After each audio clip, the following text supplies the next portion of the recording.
Muy buenos días, amados hermanos y amigos presentes y los que están conectados a través del satélite Amazonas y el satélite Eutelsat 8 en los diferentes países. Allá también en Monterrey, donde se encuentra el misionero Miguel Bermúdez Marín. Dios lo bendiga grandemente y lo siga usando grandemente en la obra de Dios en este tiempo final. Y a cada uno de nosotros también. Hoy domingo 30 de noviembre de este año 2025 tenemos como tema uyu munsi w'Imana cumplimiento pleno 30/11 de las profecías para el día postrero. uyu mwaka Y buscamos en la escritura turondere mu cyanditswe en Apocalipsis capítulo 1 ibyahishuriwe Yohana ikigabane cya mbere 1 en adelante, donde nos dice: umurongo wa mbere ukabandanya hatubwira hati, capítulo 1 del libro del Apocalipsis, ikigabane cya mbere mu gitabo cy'ibyahishuwe, la revelación de Jesucristo que Dios le dio, uguhishura kwa Yesu Kristo uko yahawe n'Imana ngo yereke abagorano biwe ibigira bibeho vuba, y las declaró agatuma umumarayika wiwe akabimenyesha umugurano wiwe Yohana. Yashingiye intahe ibyo yabonye byose n'ibyo jambo ry'Imana no gushinga intahe kwa Yesu Kristo. Hahigwa usoma, hahigwa n'abumva amajambo y'uko kuvugishwa n'Imana, bakitondera ibyanditswe muri yo, kuko igihe kiri hafi ugushyitswa mu mwuzuro k'ubuvugishwa ku munsi w'iherezo. Murashobora gufata ibyicaro byanyu.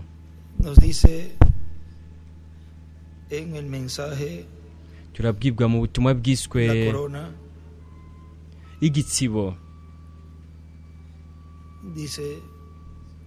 haravuga hati,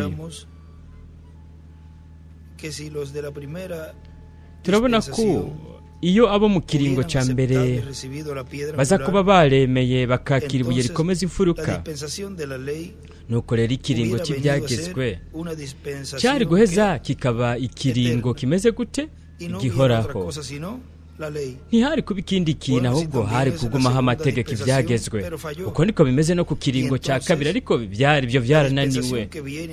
Nuko rero ikiringo giheza kikaba ikiringo gihoraho ni ikiringo kigira gatatu, ni ukuvuga muri bitatu vya nyuma, icya nyuma ikiringo cy'ubwami,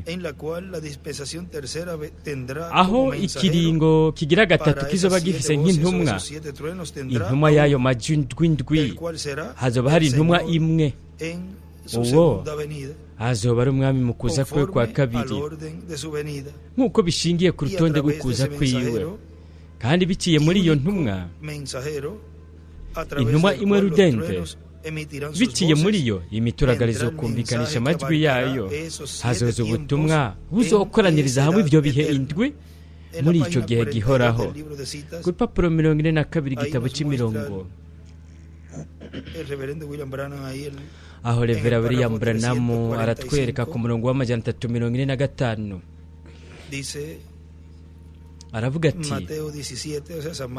Matayo 17, no kuvuga Matayo mutagatifu 17. Ni byiza cyane. Inyuma y'iminsi 6 Yesu ahitana Petero, Santiago na Yohana, abadugana igisozi kirekire bonyene, ahindukira ukundi imbere yabo. Mu maso yiwe hakayangana nk'izuba, impuzu ziwe zirera nk'umuco. Yarahindutse ukundi. Habaye iki? Habaye uguca mu guhindurwa utera ugana ku munsi w'ukuza kwiwe. Bo bari bajyanye Yesu ku musozi, cyangwa ahubwo niwe yari yabajyanye. Yarahejeje ahindukira ukundi imbere yabo, arahindurwa. Impuzu ziwe zarakayanganye nk'izuba iyo ryatse umutari. Iruhande yiwe haboneka ari Mose na Eliya. Mbega umwana w'umuntu aza mu buryo bumeze gute ubu? Ubwa mbere uzobanza kugaragara zoba ari Mose na Eliya. Rero mwitegereze, imbere y'uko Yesu agaruka ku isi, rero ubu ni imbere gato y'icyo gihe, ariko impwemu ya Eliya izobanza igaruke ku isi, ifata imitima y'abana igarure kuyabase babo, niko Bibiliya bivuga. Yesu yarabibonye ngaha, abigishwa barabiboneye ngaha. Urutonde rwo kuza k'umwana w'umuntu yahawe ubwiza, we azohabwa ubwiza agaruke. ikintu cya mbere imbere y'uko bamubona cyari igiki? Eliya. Hanyuma Mose. Isirayeli bariko baragaruka hariya, bamwe bitondera ibyagezwe. Hanyuma naho umwana w'umuntu agaragara hawe ubwiza. Aleluya. Mbega murabona urutonde gukuza kwiwe? Ni ukuvuga ko ibishingiye nk'uko bishingiye mu kuza kwiwe, niko yobaye ariko arashitsa akora icyo gikorwa cyo kwisubiza ibyiwe muri iki gihe cya nyuma. Arandika ko ngaha ngo ukuza k'umwana w'umuntu ahawe ubwiza, iburyo utera uja hejuru yandikaho ngo kuragwa mu mwuzuro. Mose na Eliya bingana ukuza k'ubwami.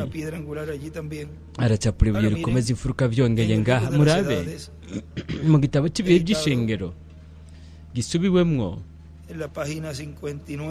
ku rupapuro rwa 59 haratubwira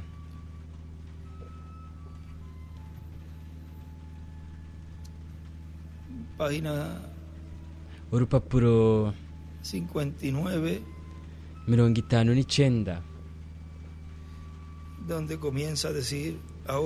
ahatangura havuga hati rero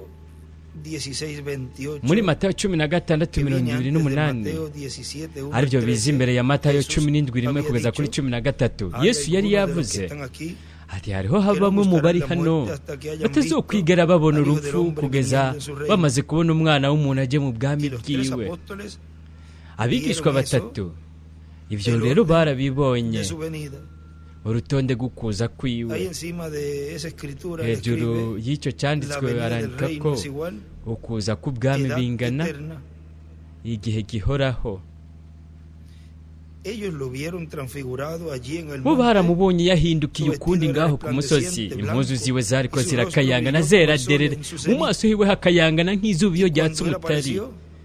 Igihe we yagaragara, iruhande we hari Mose na Eliya, umwe muri buri ruhande rwiwe. Uko neza niko aza ku yindi ncuro. Nukuvuga kubera ko bishingiye ku kuntu vyerekaniwe ku musozi wo guhindurirwa ko. Iburyo amajya hejuru arandika ko ngo kuza kwa kabiri kwa Kristo, Mose na Eliya. Uko neza niko aza ku yindi ncuro. Mu by'ukuri Eliya azobanza aze ahindukiriza imitima y'abana umugeni, ayigarukane ku nyigisho zo mu nkomoko z'abigishwa, ku ijambo ry'ababyeyi. Ibubamfu kuri uyu murongo arandika ko ngo urutonde gukuza, ukuza kugira kabiri. Urutonde gukuza, ukuza kugira kabiri mu gitabo cy'ibihe by'ishengero ariko kidasubiwemwo. Mu gatabo aho biri nk'ibi, el folleto corresponde, vamos a ver, mu gitabo bihwanye hinge turabe bihwanye n'urupapuro 25, ariko muri iki gitabo ni ku rupapuro rw'512.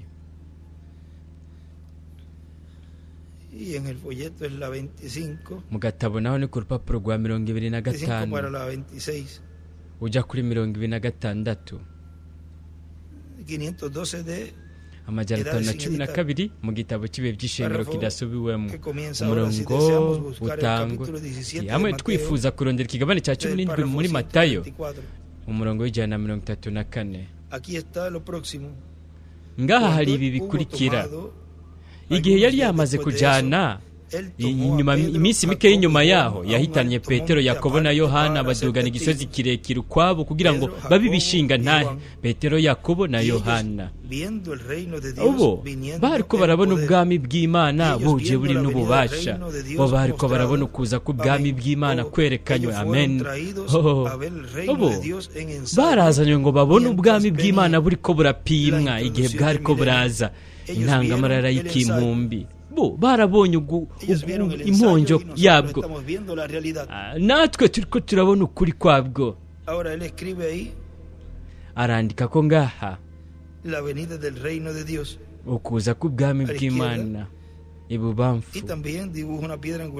Yongera acapura ibuye rikomeza imfuruka n'ibihe by'ishengero ibubamfu nyene. Arandika ko ngo intangamarara.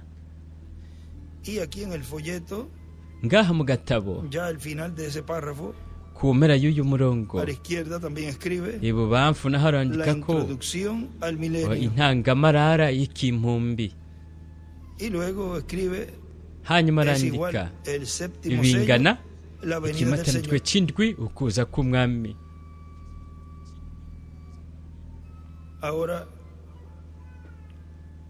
eso es lo que en el libro de los sellos él nos rero habló, ivyo nivyo mu gitabo cy'ibimatanijwe que yatubwiye es la introducción ko ari intangamarara y'ikimpumbi y'inganji que el y'imyaka séptimo sello igihumbi. Ni ukuvuga ko ikimatanijwe c'indwi desde antes gitangura guhera imbere yaho kugira ngo esa parte y esa etapa de introducir gice mu iyo ntambwe, kigira iyo ntambwe yo gukoresha intangamarara. Murabe ku rupapuro rw'amajana 464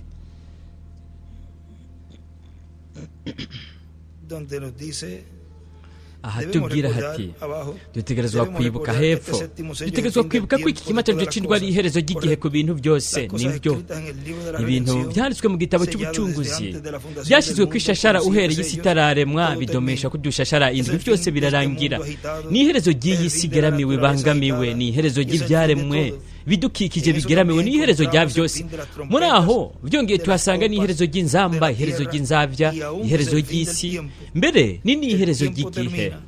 Igihe Así nos lo dice kirarangira. la Biblia en Apocalipsis Uko niko 10, Bibiliya del ibitubwira mu 7, byahishuwe donde 11 el kugeza ángel kuri dijo, ndwi, el aho tiempo umumarayika no será yavuze más.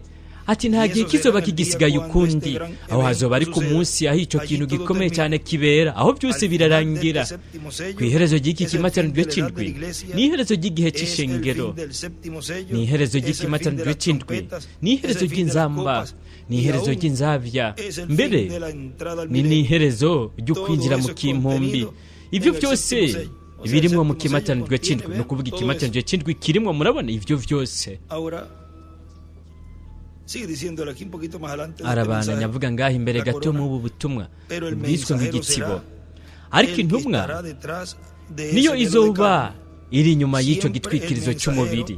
Buri gihe intumwa yamye bari Imana, kuko umumarayika we ni intumwa. Buri gihe intumwa yamye ba ari iyo Mana, mbere biciye no mu ntumwa indwi. Intumwa yari Yesu Kristo. Nicyo gituma igihe umwagazi w'intama aboneka, ahagaragara afise iki? Amahembe indwi n'amaso indwi. Ariko we iyo yabaye intumwa muri umwe mw'ibyo bikoresho by'imibiri y'inyama, aho Imana yigaragarije mu butumwa bwiswe ngo izuba ryamaze guseruka.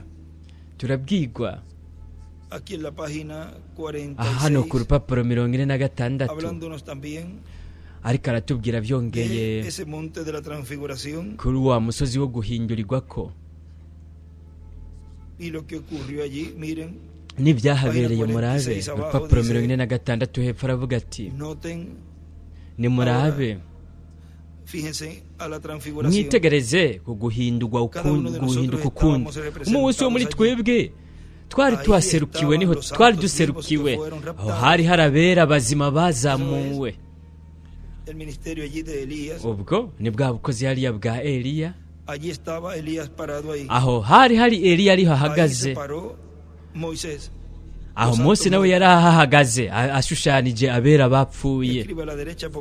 Arandika k'iburyo ngo ibyashuwe 11:3 kugeza kuri ndwi, ibyashuwe indwi 2:17 arandika ko ngo Mose.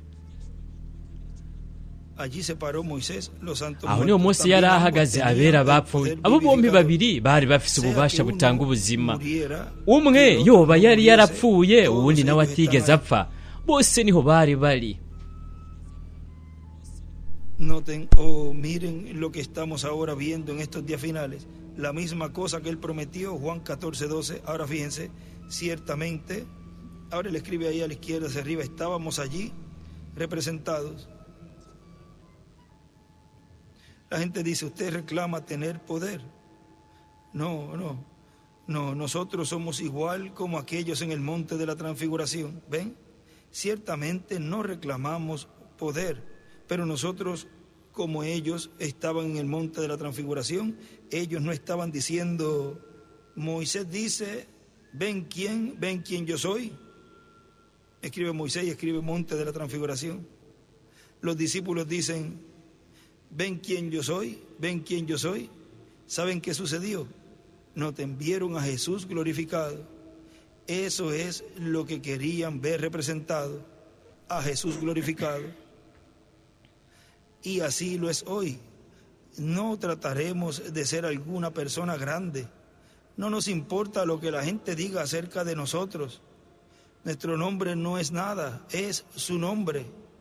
Nuestra vida nada es su vida, es su poder, no el poder nuestro. Y solamente hay una cosa que amamos hacer, es verle a Él glorificado. ¿Y cómo puede ser?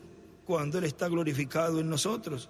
Hoy día le vemos a Él representado, y escribe en Elías, nuevamente como Él era. ¿Captaron eso? Ahora sí lo vimos allí en esa representación en Elías en su cuarta manifestación. Y eso es verlo a Él glorificado en esa representación. ¿Cómo es que lo vería la iglesia novia en el fin del tiempo cuando Él estuviera cumpliendo su venida? Pues de la misma manera, a través de un velo de carne. Él escribe arriba, Jesús glorificado aparece con Elías y Moisés. Escribe arriba en el margen. O sea que el pueblo estaría viendo a Jesús glorificado en su segunda venida en ese instrumento, con los ministerios de Moisés y de Elías. Y ahí está el Hijo del Hombre glorificado en medio de la iglesia novia en la dispensación del reino y edad de piedra angular. Porque fue en edad de piedra angular donde Él se reveló, se manifestó. Y allí vio, Pedro, Jacobo y Juan vieron en ensayo lo que sería su segunda venida, en donde Él estaría siendo glorificado en medio del pueblo. Ahora sigue diciendo,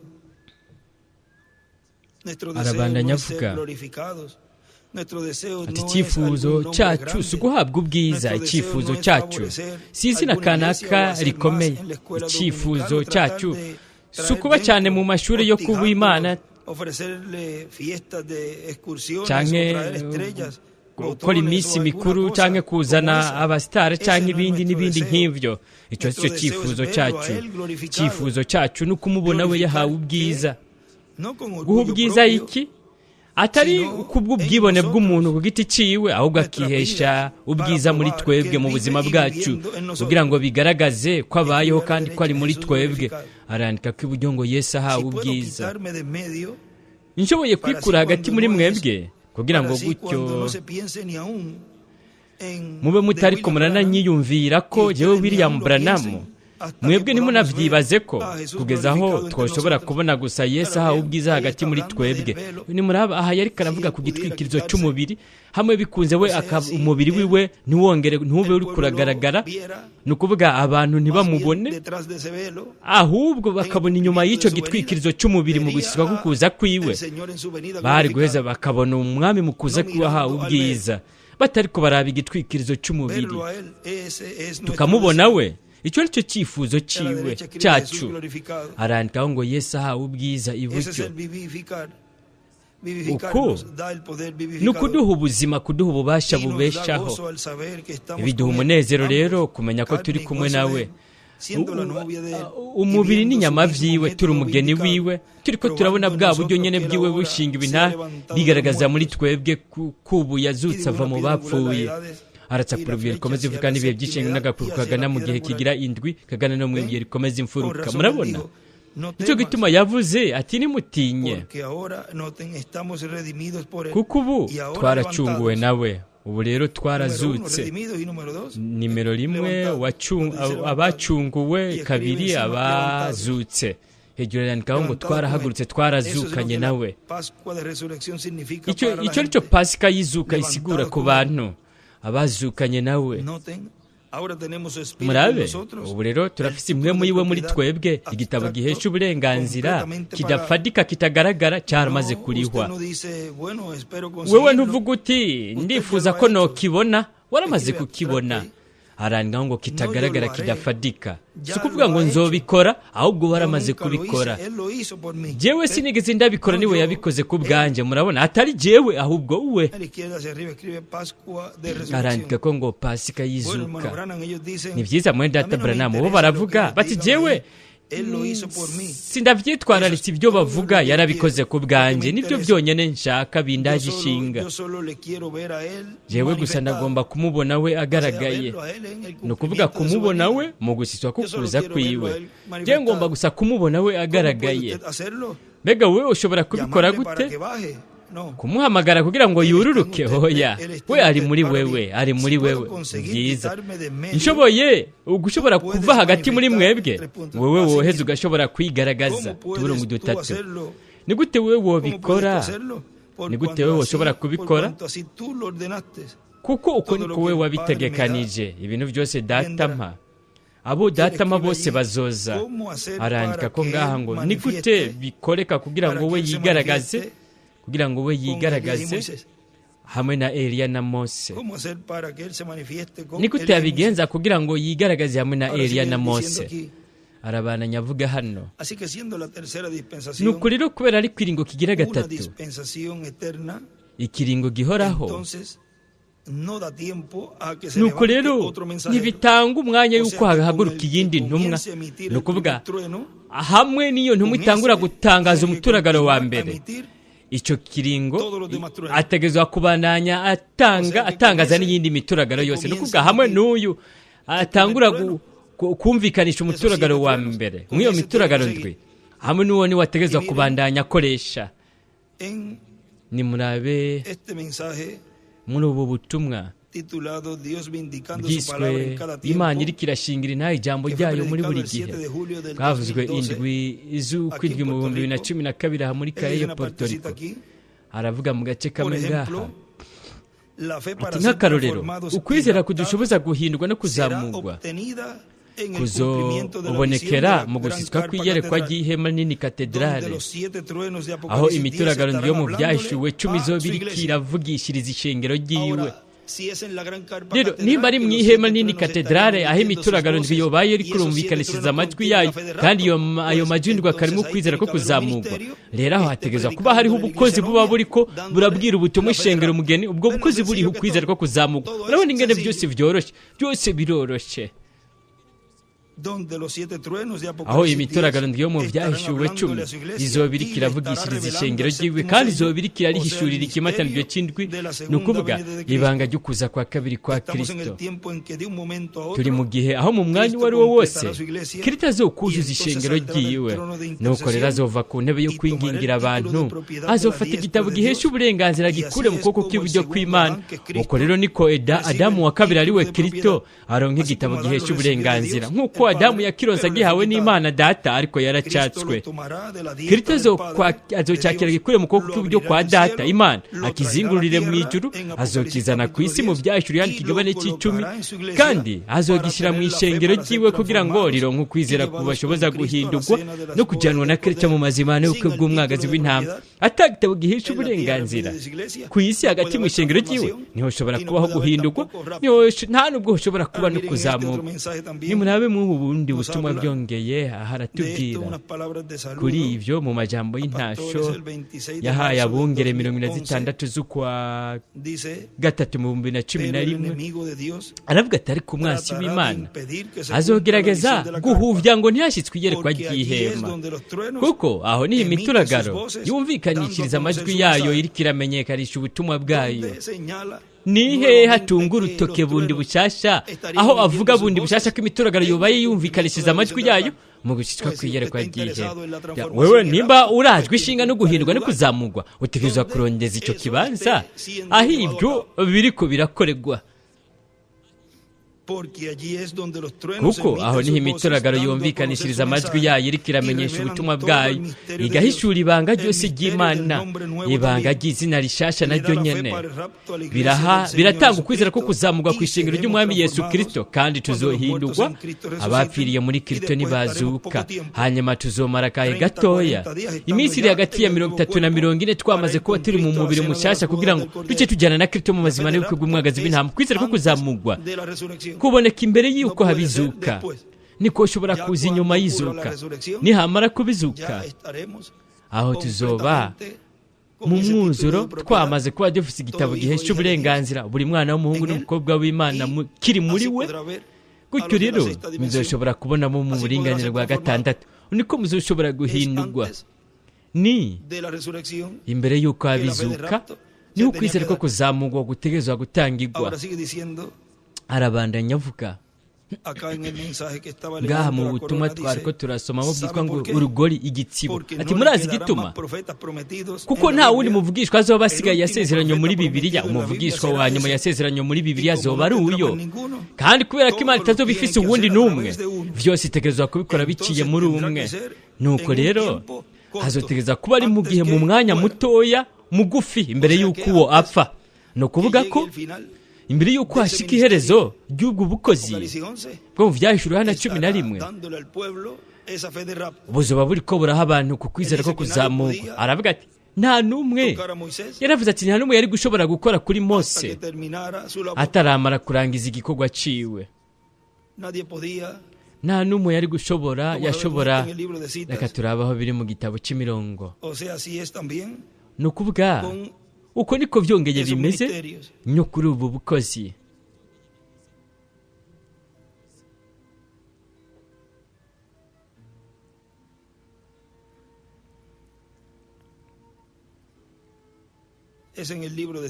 Ni mu gitabo c'imirongo 11:15, 11:5 mu gitabo c'imirongo haravuga hati ahariho hose hari ijambo riba ryihishije mu mubiri. Mose yari afite ijambo rero mwibuke, nyuma y'uko ijambo ryari ryamaze kugaragara, Mose yaca asubira kuba Mose ku yindi ncuro.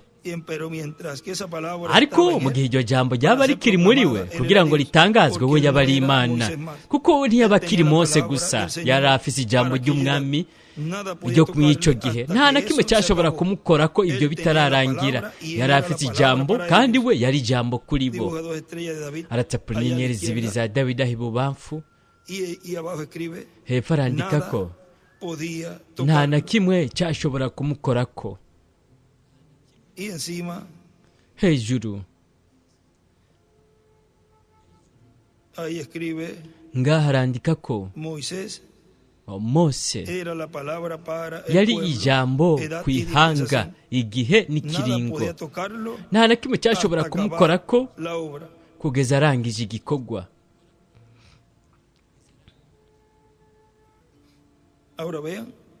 Rero murabona, kugeza asozereye icyo gikorwa, nta na kimwe kizoshobora gukora kuri ubu ubukozi bwa Mose na Eliya bwo mu Vyahishuriwe 11. Nimurabe mu butumwa bwiswe ngo kugerageza gufasha Imana. Ngaha aratubwira ati rero turashobora kubona akamaro k'imituragaro, kandi turashobora kubona akamaro ko kuza kwa kabiri k'umwami aje nk'intare yo mu muryango wa Yuda, kuko ataragaragaye ari nk'intare yo mu muryango wa Yuda. Naho twomubona nk'umwagazi w'intama, ategerezwa kuba ari intare yo mu muryango wa Yuda kugira ngo akore icyo gikorwa cyasezeranywe ko wagiye kuzokora.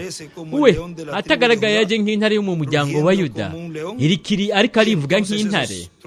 Nuko iyo mituragaro ndwi iriko irumvikanisha amatwi yayo kugira ngo bitange ukwizera ko kuzamurwa ku batoranijwe. Nuko rero byoba ari iby'imfagusa, twoba twamaze imyaka myinshi y'imfagusa dukorera Imana. Rero nimurabe aho imituragaro yoba iriko yumvikanishiriza amatwi yayo. Avuga yuko ari ku isi ku murongo 696. Aha ni mu butumwa bwiswe ngo bashinga ntahe ikico bari cyo gihe.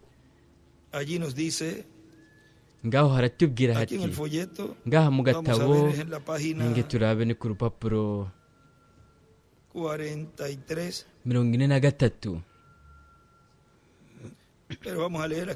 Ariko reka dusome ngaha mu gatabo duce tugenda turaraba ibyo yanditse mu gitabo c'imirongo, naho nyene urupapuro rwa 43 mu gitabo kuri 44 niho hari ibi byo ku murongo wa 696. Urupapuro rwa 82 mu gitabo c'imirongo. Reka dutangurire imbere y'aha gato.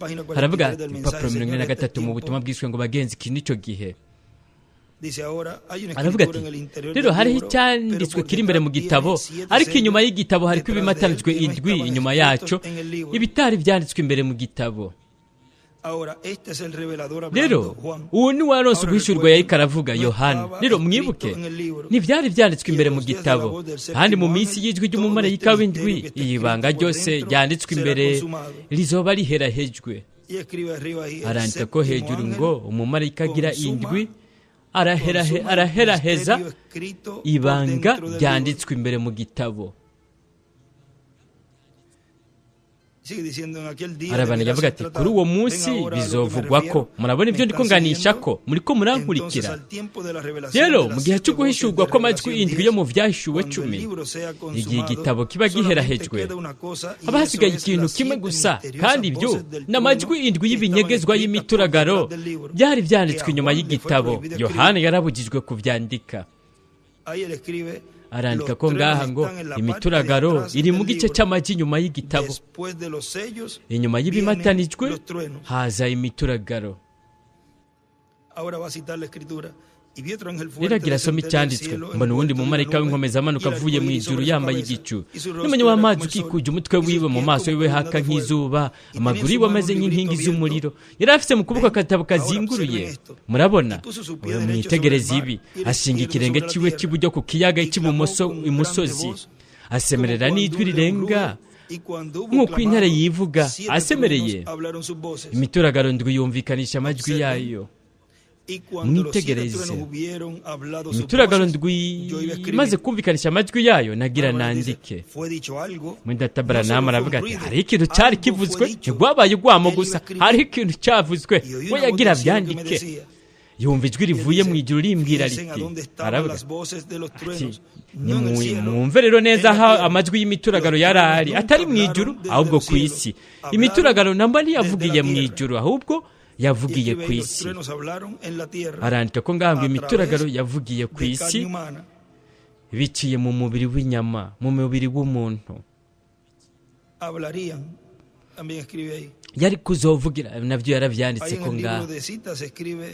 Mu gitabo cy'imirongo arandika ko hejuru y'uyo murongo ngo amajwi y'imituragaro yari ari ku isi bingana, ariko avugwa n'umuvugishwa. Acapura na piramide n'ibihe by'ishengi n'agakwego kagana mu ibuye rikomeza imfuruka. No kuvuga ni mu gihe cyo gushyitswa kw'igihe cy'ibuye rikomeza imfuruka, n'ibyo vyobaye biriko birakorekegwa. Jewe nagira nandike, numva ijwi rivuye mu ijuru rimbarira riti matanisha ishashara mu ndome nkuru. Matanisha ishashara ibintu imituragaro bivuze ntuvyandike. Biri mu gice cy'amaji inyuma. Igitabo nicyamara gusozerwa guherahezwa, rero we ntiyavuze ati amaji imbere, yavuze ati mu gice cy'amaji inyuma y'igitabo. Igihe byose biba byamaze gusozerwa iyo mituragaro ndwi, rero ayo majwi icyo kintu kimwe rudende kimasi inyuma ku gitabo, ariko kidahishuwe, nta nubwo cyanditswe imbere mu gitabo. Arandika ko ngaha mu aka gatabo amaja hejuru ibubamfu, ngo inyuma y'uko igitabo kiba giheraheje gisozerewe n'umumarayika w'indwi. Nuko rero imituragaro nicyo kintu kimwe rudende kiba gisigaye. Inyuma y'uko igitabo kiba giherahejwe gisozerewe n'umumarayika w'indwi, nuko rero imituragaro nicyo kintu kimwe rudende gisigaye. Mu gitabo cy'imirongo murabe ngaha ku rupapuro 82 hejuru arandika ko ngo amajwi y'ikimatanijwe c'indwi byongeye n'ibubamfu, aracapura ku inyenyeri ya Dawidi iburyo n'ahakandikaho ngo imituragaro bingana amajwi y'ikimatanijwe c'indwi.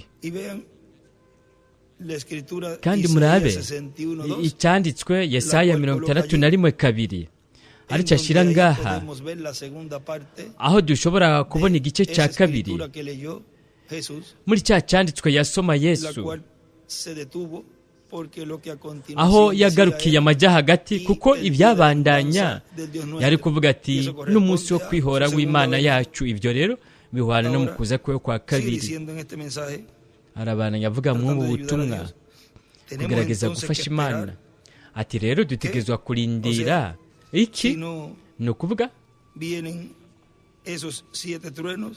ni ukuvuga hatazi iyo mituragaro ndwi. nuko rero twategeza kwitega iki? Gupfa, kuko nta no guhindurwa cyangwa kuzamurwa kubaho. ariko kuri abo bashobora kubona ukuza kwa kabiri k'umwami aje nk'intare yo mu muryango wa Yuda, igihe ibyo Imana ibishyitsa, nuko rero bafite isezerano ko bazokumva uwo mumarayika w'inkomezi ariko arivuga nk'intare. imituragaro ndwi yumvikanisha amajwi yayo. kubera ko imituragaro indwi, kuko kurahita kukaba ukwisubiramwo kw'ijwi ry'Imana mu kiringo kigira gatatu. ukwisubiramwo, nimurabe, bazoba bariko barumva abazohindurwa bakazamurwa, bazoba bariko barumva ijwi ry'uwo mumarayika w'inkomezi yubaye ariko arivuga nk'intare. kandi twamaze kubona ko bibera mu ihema rinini katedrali. none nimurabe mu butumwa, ijwi rizojugumiza ijuru n'isi, hari mu 2005 niho bwavuzwe. ngaha waratubwira ati kugeza n'ubu Kristo aracyari mu ijuru ku ntebe yiwe yo kwingingira abantu. kugeza n'ubu kuza kwa kabiri kwa Kristo ntikuraba, kuko Kristo kugeza n'ubu ukuza k'umumarayika w'inkomezi ntikuraba. ni ukuvuga nimba kutari bwabe ukuza k'umumarayika w'inkomezi muri icyo gihe, rero kugeza n'ubwo ihanga ntiryari bwaronka ukwizera ko kuzamurwa. nuko rero hategerezwa kuba ukurindira ko ubukozi bw'uwo mumarayika buza, mwe mugira rero agakorera muri we ubukozi bwa Yesu, bwa Mose n'ubwa Eliya, kugira ngo ashobore guha abantu ko kwizera ko kuzamurwa. kugeza n'ubu kuza k'umumarayika w'inkomezi ntikuraba, kuko Kristo kugeza n'ubu aracyari ku ntebe ya Data akorera ukwingingira abantu akoresheje amaraso yiwe. kandi hari kuzogera umwanya aho ikiringo cy'ubuntu cyari gushika ku iherezo ryacu.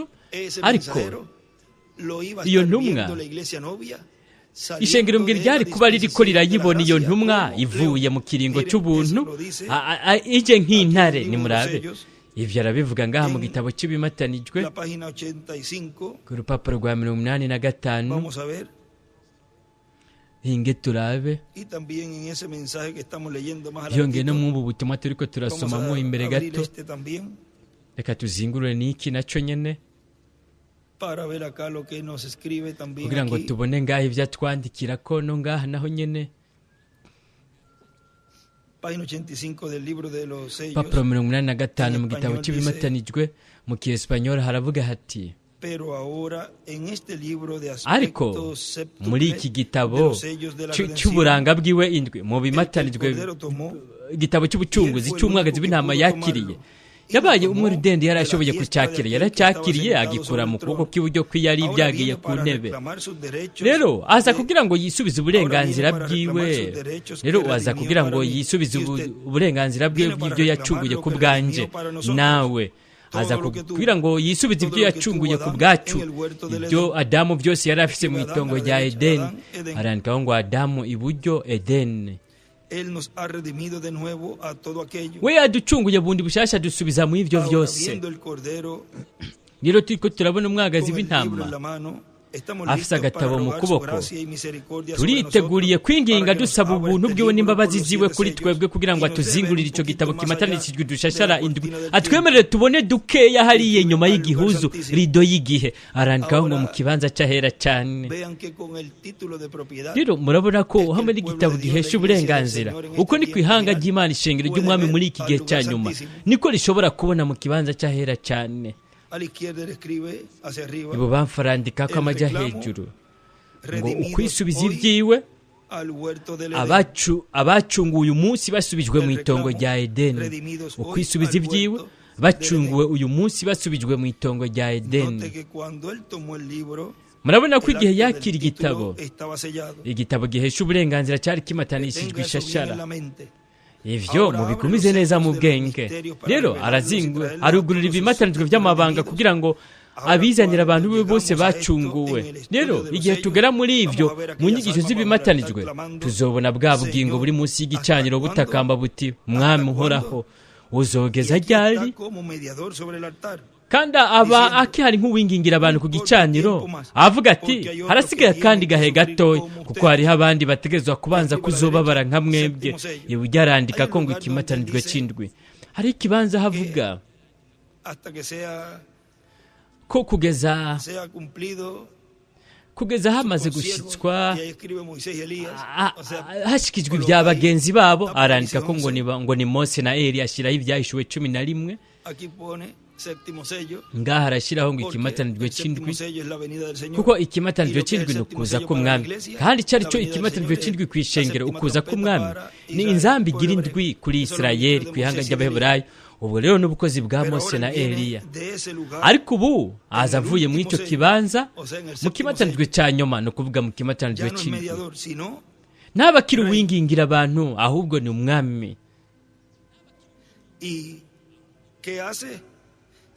akora iki none?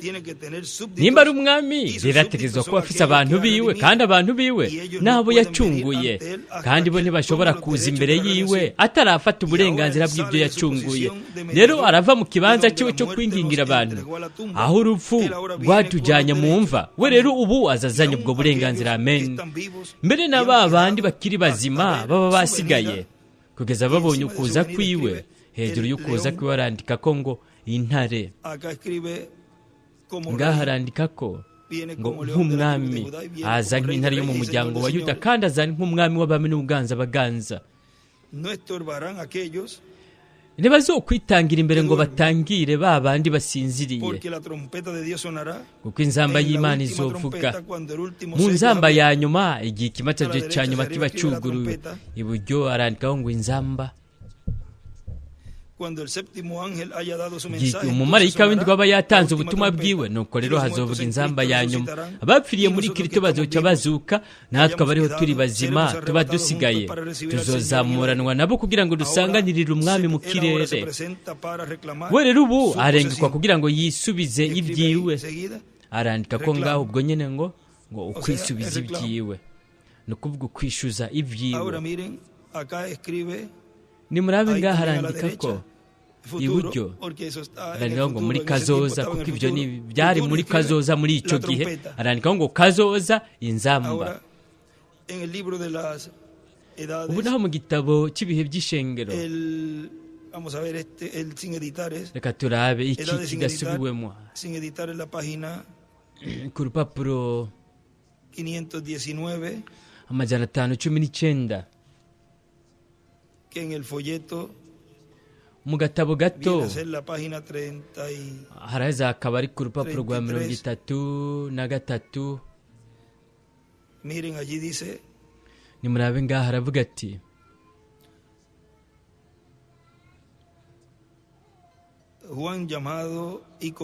Yohana yahamagawe n'umwami Yesu, Imana yaramwemereye hariya ko yari kuzobona kuza k'umwana w'umuntu. Petero, Yakobo na Yohana n'abandi ariho bari. igihe Yesu yababwira ati hariho bamwe mu bari hano batazokwigera babona urupfu kugeza babonye umwana w'umuntu aje. hejuru arandika ngo Yohana bingana ishengero, ni ukuvuga mu ntango y'uyu murongo. ntiyavuze ko bose abari bari ngaho, ahubwo yavuze ati bamwe mu bahari. iminsi mike y'inyuma yaho bo baragiye barabona imponjo y'urutonde rw'izuka no kuza k'umwami. Eliya yari ashushanije abera bapfuye, ndashaka kuvuga Mose, bazutse. Eliya nawe yashushanije abimuwe, uturongo dutatu. mwibuke Mose yabaye uwa mbere, hanyuma haboneka Eliya. Eliya yari kuba intumwa yo ku munsi wa nyuma, hamwe nawe n'umugwi wiwe. hari guheza hagati y'abizuka, hari kuba uturongo dutatu, hari kuzizamurwa. n'ibyo nashaka kuvuga. Mose we yerekanye izuka, Eliya nawe yerekana umugwi wazamuwe. abo bamfaranigaho ngo Mose, Eliya. mu gatabo nimurabaha hejuru, abo bamfaranigaho urutonde rw'ingene habizuka. Eliya bingana abazamugwa, Mose bingana azana izuka.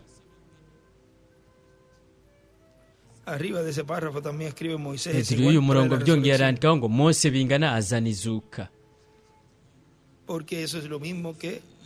kuko ibyo nicyo kimwe n'ibyabereye mu kuza kwa mbere k'umwami. we yaragiye kubarondera abari baragiye bo mu isezerano rya kera. inyuma y'akanya gatoya bo baritegereje, petero aravuga ati reka twubake insago zitatu, bamwe bagende mu byagezwe, abandi bagende bakurikire Eliya, abandi tugende mu ubwo buryo. Ngaha harandika ko ngo bakurikire Yesu, ni ukuvuga aho yari karagira za nsago zitatu. Ni murabarandika ko ikiringo cya mbere ahavuga ngo reka bamwe bajye pfo mu byagezwe, arandika ngo ikiringo cya mbere, agakwego arandika ngo ikiringo cya mbere, ahavuga ngo abandi nabo tubareke bagende hepfo bakurikire Eliya, arandika ngo ikiringo cya kabiri. Hanyuma naho abandi nabo bagende mu ubwo buryo, arandika ngo bakurikire Yesu, kuko mu kiringo cya gatatu niho avuga hepfo gato yabandanya avuga ati bo we akiri karavuga ijwi ricyo riravuga riti nguyu umwana wanjye nkunda mumwumve. Acakura agakwego akandikaho ngo ikiringo kigira gatatu. Ni ukuvuga ni mu kiringo kigira gatatu mwebwe murabonaho wowe yobaye ariko aravugira, kandi aha niho ihanga ryoba tegetswe kuba ririko rirumviriza. Arandika k'iburyo ngo bose bacuranuriwe basutswe muri umwe. Ubo bitegereje baca babona Yesu wenyine, bose bacuranuriwe muri umwe, bose basutswe muri umwe. Ngaha mu gitabo handitswe ngo bose bari bahindutse umwe, kuri umwe aca bica k'umuzingi. Kandi we yari umucyo, ukuri, inzira, urugi, umunyu w'amazi. Arabandanya avuga ngaho twari twagejeje ati nuko rero mwebwe murashobora kubona ko nimba mu bihendwe by'ishengero harabayeho imituragaro ndwi mu bihendwe by'ishengero, kandi buri muturagaro ukaba wari muri umwe muri buri ntumwa. Rero igihe harangira ibihendwe by'ishengero, nuko riri hanga ry'Imana rizobona ko ibihe byarangiye. None nihe bazotera bajya mu kintu gihoraho, mu gihe gihoraho, igihe cy'ibuye rikomeza imfuruka. Mu gitabo cy'imirongo ku rupapuro 151 mu gitabo cy'imirongo umurongo 13:47 haratubwira uku niko mvuze mu izina rya Yesu Kristo, mwebwe ntimwongere ko ikintu na kimwe, nimufate utuburungu dutatu, nimushyiremo ibyiyumviro byanyu, muvuge gusa iby'iyi kaseti ivuga, mukore gusa neza iby'Umwami Imana yategetse gukora, ntimubyongereko, ntimubikureko, mubyizere gusa, mugendagende mwicishije bugufi imbere y'Umwami Imana yanyu, kuko turiko turegereza kugenda mu gihugu. Nimufate ikindi kintu na kimwe gishasha, biriko biraguruka mu bice byose, hariho n'ibindi byinshi bishasha bizoza, ariko nimufate ibyo bintu bishasha Umwami Imana yanyu mwebwe yarabatangarije ukuri ko ariko. Nimutangure kandi namba ntimwigere mugerageza gushiraho ishirahamwe, nimugerageze kubaka ku kindi kintu icyo ari cyo cyose, ariko mugume mwicishije bugufi imbere y'Umwami Imana yanyu, kuko biboneka yuko amarembo ashobora kuguruka ajya mu gihugu cy'isezerano vuba. Hepfo arandikaho ngo igihugu cy'isezerano n'irembo, urugi. Acapura ko akabuye gakomeza imfuruka iburyo hejuru, aracapura ko ibuye rikomeza imfuruka n'irembo ku ibuye rikomeza imfuruka. Arandika ko ngo amarembo agana mu gihugu cy'isezerano ibyahishuriwe 4:1. Rero mwibuke yuko intumwa niyo yugara ikiringo kiba kirenganye, intumwa ikugurura ikiringo gishasha, kandi nk'uko vyateguriwe inzira uko niko yari kuzobishyitsa. Niko cyo gituma yavuga ati ntimwongere ko ngo munakureko, kuko abantu bagiye mu byo kubitangira insiguro bagatangura insiguro ku giti cyabo, igihe Imana rero yari gushyitsa iryo sezerano, nuko rero byari kubacika kuko byari kuba mu buryo nk'uko bo bari kuba babyibaza. Nuko rero tuzokwinjirana n'indirimbo nyakuri n'umunezero, umugeni n'umukwe nibafata ikibanza cyabo ku ntebe y'ubwami. Ku ntebe arandika ko duguze hano, yandika ko ngo igihe gihoraho. Aho tuhabona igihe gihoraho. Hejuru ni muraba arandika ko ngo mu kiringo cya mbere amarembo yarugurutse muri Yorodani, bajabukira mu gihugu cy'isezerano, ariko kameze nk'akacyacutse. Mu kiringo kigira kabiri utuburongo tubiri, amarembo yarugurutse ku munsi wa Pentekote. Petero yaruguruye, yari afite imfunguzo. Barahejeje rero barinjira mu mazi y'umubatizo, kandi barajabukiye mu gihugu cy'isezerano, umubiri wa Teofaniya.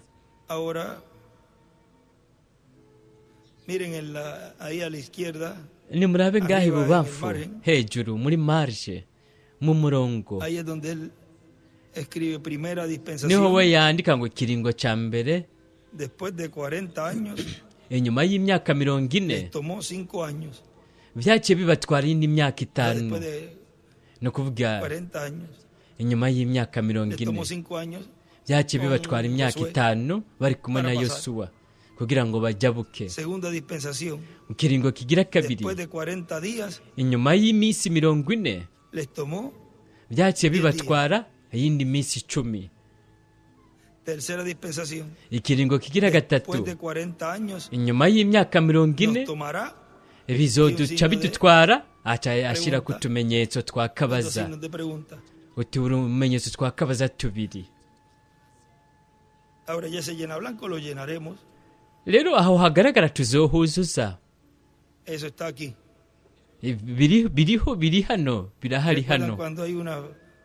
Mwibuke iyo hari ikibanza hatigeze hasomwa, kuko byose bitegeza kugenda biba bishingiye ku vyanditswe, kandi kugeza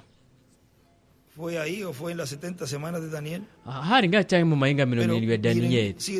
Ariko ni murabe arabandanya avuga ataho rero biciye mu ntuma y'igihe cy'ubuye rikomeza imfuruka, ari wo mumarayika w'inkomeza amanuka avuye mu ijuru.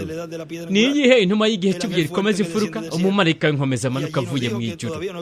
Kandi hariya yaratubwiye ko atari bwururuke, no kuvuga ubwo bukozi bwo kwisubiza ibyiwe, kuko kugeza n'ubwo muri kiriya gihe we yarakiri karakora igikorwa cy'ubucunguzi. Rero iyo ni intuma kuri Isirayeli. Aravuga ati aho rero biciye mu ntuma y'igihe cy'ubuye rikomeza imfuruka, ari wo mumarayika w'inkomeza amanuka avuye mu ijuru. Nuko rero imituragaro ndwi itegerezwa kumvikanisha amajwi yayo. Ubutumwa indwi, imituragaro indwi itegerezwa kumvikanisha ubutumwa bwayo, amajwi yayo biciye muri iyo ntuma hamwe n'iyo mituragaro ndwi. Rero umugeni arategurwa kubera iki? Kugira ngo azamurwe, araronka ukwizera ko kunyakugwa biciye muki? Biciye mu butumwa bw'imituragaro ndwi ubwo umumarayika, imituragaro ndwi umumarayika w'inkomezi, biciye mu butumwa bw'umumarayika w'inkomezi. Uko niko hamenyekanishwa ku mugaragaro ikimatanijwe cy'indwi. Ibyo mu gitabo cy'ibimatanijwe yarabivuze ko hohishyuwe iki kimatanijwe cy'indwi ku rupapuro 481 n'amajana muraba 481 hepfo. Aravuga ati rero murabona ko guhishurwa k'ikimatanijwe cy'indwi byongeye ari banga ririmo ibintu bitatu. Arandika ko ngo Mose, Eliya na Yesu, iryo niryo banga ririmo ibintu bitatu. Yarababwiye ko ari banga ry'imituragaro ndwi. Imituragaro ndwi mu ijuru izohishura iryo banga. Hazoba ari mu kuzanye izina k'umwami Yesu Kristo, kuko we nyene ubwiwe yavuze ko atanumwe yomenya igihe yari kuzogarukira. Murabona ingene byagenze igihe abayahudi bariko baramubaza bya bibazo. Reka tugereranye icyanditso cyo muri Matayo 24 tugereranye n'ibimatanijwe indwi. Rero turabona turabona ko ikimatanije cy'indwi kitagaragaramwo kuko Kristo ubwiwe yavuze ko Imana yonyine ari ibizi n'abamarayika ntabwo babizi kandi niyo mpamvu kuko nta nubwo byigeze binandikwa haciye haba agacerere gusa nta na kimwe cyongeye kuba muri uwo mwanya baba n'abamarayika nta n'umwe azi igihe azira ariko hazobaho amajwi indwi y'iyo mituragaro indwi amajwi azomenyekanisha uko guhishurirwa gukomeye muri icyo gihe uko guhishurirwa gukomeye kuzanwa na nde umumarayika w'inkomezi arandika ko ibubamfu ngaha ngo ikimatanijwe cy'indwi ni ibanga ry'imituragaro indwi hejuru y'umurongo turiko turasomamwo arandika ko ngo amahangiro atatu y'ikimatanijwe cy'indwi tugiye ku 482 rero ndizeye ko kuri twebwe ibyo tutabizi ntibizigera bimenyekana kugeza muri uwo mwanya ariko egome bizohishurwa kuri uwo munsi umunsi w'umunani niko yandika ko ngaha mu isaha yandika ngo y'ubusa y'igicuku igihe bitegerezwa guhishurirwa icyo twebwe dutegerezwa gukora ni ukuba abantu bubaha cyane imbere y'Imana tukayikorera tugakora ibintu byose tuzi gukora tukabaho ubuzima bugororotse nk'ubw'abakristo rero mwibuke mu butumwa cyangwa mu kiyago cyo ku munsi wa gatandatu hari icyo ku wa gatandatu niho havuzwe ibijyanye no kumvira kubaha rero nimurabe hamwe n'ibi by'uyu munsi bigenda byuzuza biriya byose byavuzwe hari murabona icyari cyo gukurikirana umurongo kuko mwete Branham yatanguye kuvuga ibimatanijwe yavuze ati umuntu atumvira ibyo rukurikirane rwose hanyuma arazimira kuko biramusiga kuko batabazi ibyavuzwe mbere yaho rero turabona ko twahishuriwe ikimatanijwe cya gatandatu turakibona turazi ko ikimatanijwe cy'indwi kidashobora guhishurwa ku mugaragaro kugeza hageze iyo saha arandika ko hejuru ngo kidahishuwe ku mugaragaro ariko kizohishurwa ni ukuvuga kizohishurwa ntigishobora guhishurwa ku mugaragaro kugeza iyo saha igeze arandika ko isaha y'ikimatanijwe cy'indwi isaha y'ubusa y'igicugu hanyene hejuru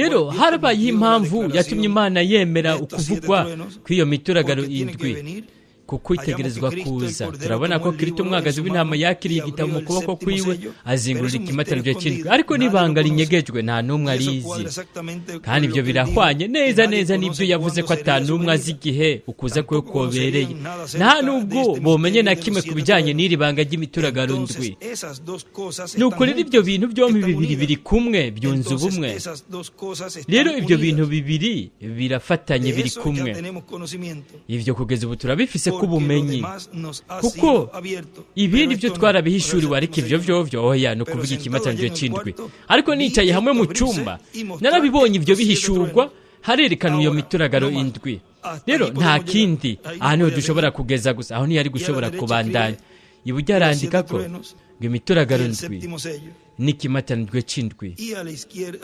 ibubamfu iburyo hejuru arandika ko ngo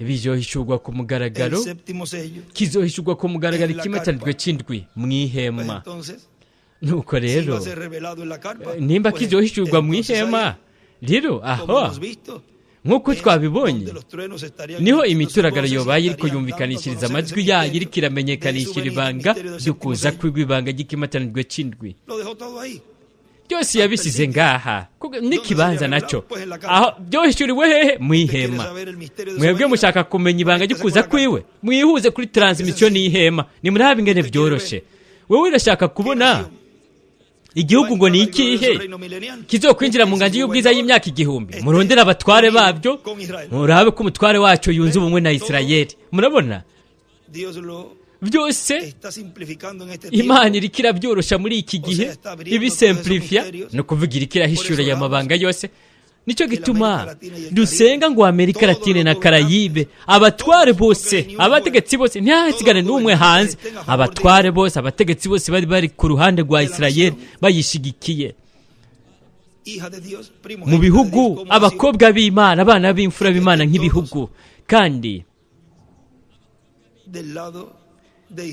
byose bibe biri ku ruhande gushigikira Isirayeli mu byoroshye no mu bigumye, kuko mu gihe bahari mu bigumye twabonye ingene benshi baciye batera Isirayeli ibitugu. Amerika Latine yo Isirayeli iri mu bigumye cyangwa mu byoroshye baguma bunze ubumwe nayo, kandi ni no gukora kugira ngo amambasade yose abe ari i Yerusalemu. Ese intwaro zose zo muri Amerika Latine na Karayibe botera iyo ntambuko vuba cyane bishoboka. Nimurabe hamwe dushoboye kubigera ko mu uyu mwaka wa 2026 amambasade yose yo mu bihugu byo muri Amerika Latine na Karayibe, amambasade akaba ari i Yerusalemu. Ibyo ntibigoye kubisaba. Nuko rero ihanga ry'abanyamerika Latine na Karayibe bazoba bunze ubumwe, bariko barakora, bariko barafasha Isirayeli kugira ngo ibyo bishoboke. Nimurabe kurondera ikibanza hari ibyo ni ibintu byoroshye. Ikibanza kirashobora gushyirwa mu kibanza kanaka, mu kabanza gatoya, aho bahari ibyo biro byose. Umuntu ntategereje kuza arajya mu bibanza bitandukanye hariya na hariya, ahubwo mu kibanza kimwe gusa kikegurirwa icyo gikorwa. Hakaba hari ibyo biro by'amambasade y'ibihugu byo muri Amerika Latine. Yoba ari centre y'amambasade yo muri Amerika Latine hari i Yerusalemu. Aha ndiko ndagerageza kubaha proposition. Mwibuke yuko kwimikwa k'ubwami bitangurira ngaha. Rero mu yandi majambo twamaze kuba turiko turabaha ingingo ngendegwa ku bw'uko kwimikwa k'ubwo bwami. Ndazi ko n'urukundo rwinshi bazobakira, n'urukundo rwinshi ibyo byose bazobyakira, kuko bo nicyo banyotewe, nk'uko na buri kiremwa muntu icyo kinyotewe ari amahoro n'umunezero, umutuzo. Kandi amahoro n'umutuzo tuzobisanga mu bwo bwami bwa Mesiya, en donde la raza humana ya no estará sufriendo, sino que todo será paz, felicidad y armonía. Ahora sigue diciendo, página 480. Arabana nyavuga ku rupapuro 182 ati ndizigiye ko umwe wese yokorera Imana agakora ibibereye. Mugikunde n'ubuzima bwanyu bwose mugikorere Imana, nayo izomenya ingene ikora ibisigaye. Murabona aha ariko aragusaba icyo cyonyine gusa we. Rero mu gikorwa gisozerewe ku bw'ubuntu bw'Imana turafise amabanga yose bimatanijwe 6 byari byamatanijwe. Turazi turatahura ko ikimatanijwe cy'indwi cyo kitazomenyeshwa ku mugaragaro. Bubamfarata puri inyenyeri ya Dawidi, iburyo naharandika ko ngo isaha yo kuza kwiwe. Porque sigue diciendo más abajo, en la hora de su venida, mu isaha yo kuza kwiwe arandika ngo isaha y'ubusa y'igicuku, isaha yo kuza kwiwe igihe hazoba gutikizwa kw'isi. Arandika ngo isaha yo kuza kwiwe agatikizo k'isi iburyo amajya hejuru. Mwebwe murazi igihe bamubaza ikibazo ku bijyanye n'igihe hazoboneka ikimenyetso cyo kuza kwiwe n'icy'umuhero w'isi muri Matayo 24. Yarabishyuye ababwira kuri Isirayeli bamaze kugaruka mu gihugu cyabo mu murongo wa 31, ariko hanyuma yaciye atera ajya mu bintu bimeze nk'imigani.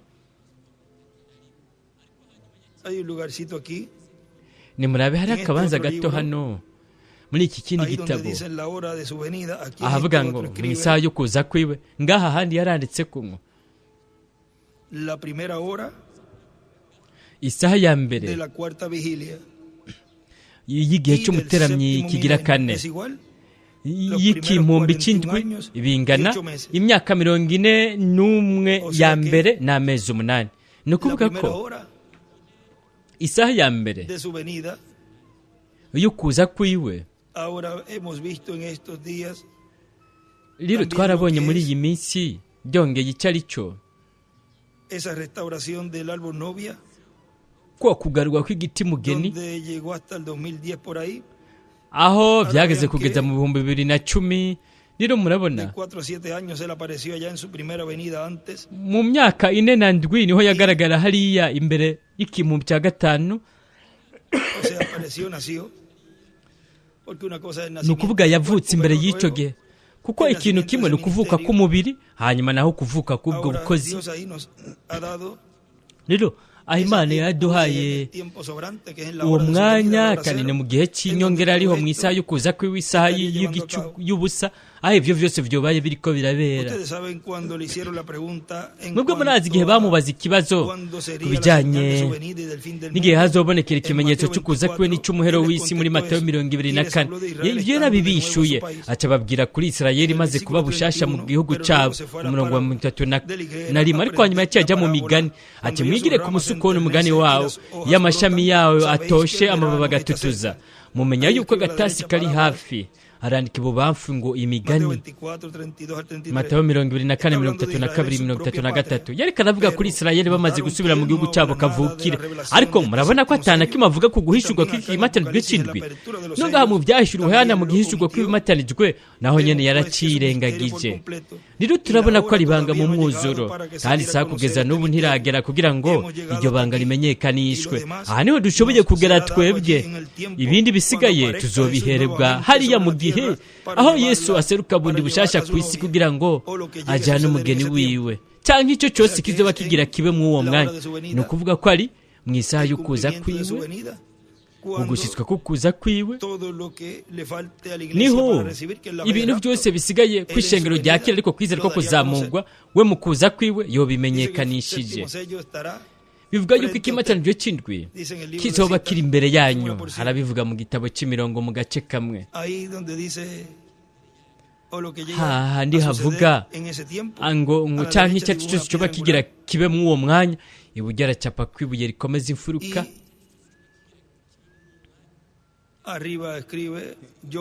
Hejuru akandika ko ngo uzokongera guca muri iyi nzira ku yindi nshuro, igice cy'amajya hejuru. Nuko rero uwo mwanya utaragera, twese dusenge tubeho ubuzima butunganye nk'ubw'abakristo, tubayeho twiteze ukuza kwiwe.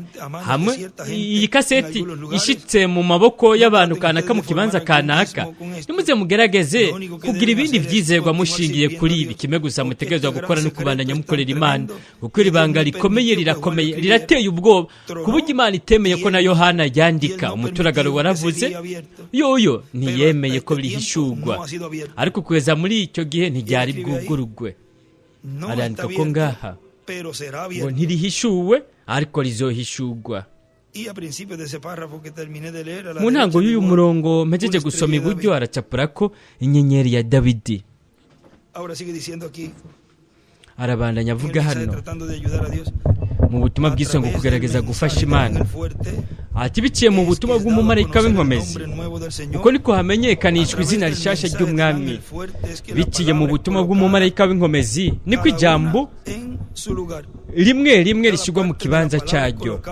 Buri gice cy'ijambo kirashyirwa mu kibanza cyaryo. Mu butumwa bw'iswe ngo Kristo ahishuriwe mu giwe jambo bwite, ku rupapuro rwa 20. Ngaha haratubwira hati, mwebwe ntimutegerezwa gusigura nabi ijambo. Wewe wovuga uti ni byiza, nizeye ko rishaka kuvuga ibi, ryo risigura neza neza icyo nyene rivuze, ntirikeneye uwundi arisigura. Kandi wewe ntiwotegerezwa gushyira ijambo mu kibanza nabi, ntutegerezwa kuvuna ijambo.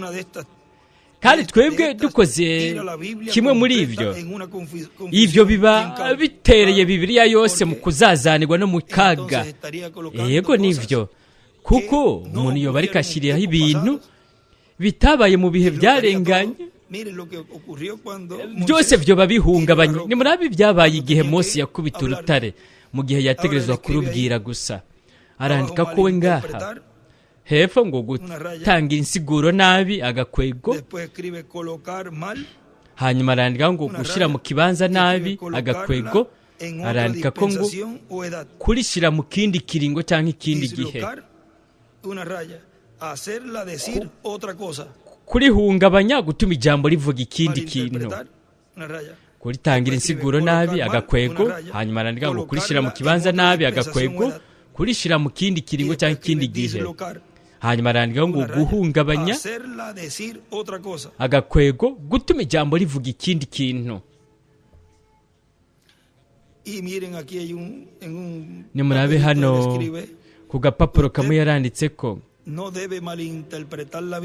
wewe ntutegerezwa gutangira isiguro nabi Bibiliya, kuko Yesu ubwiwe niwe nsiguro ya Bibiliya iyo we agaragaye. Rero mu yandi majambo, mu kuza kwe kwa kabiri, ubukozi bwa Yesu mu kuba bugaragaye, iyo niyo nsiguro.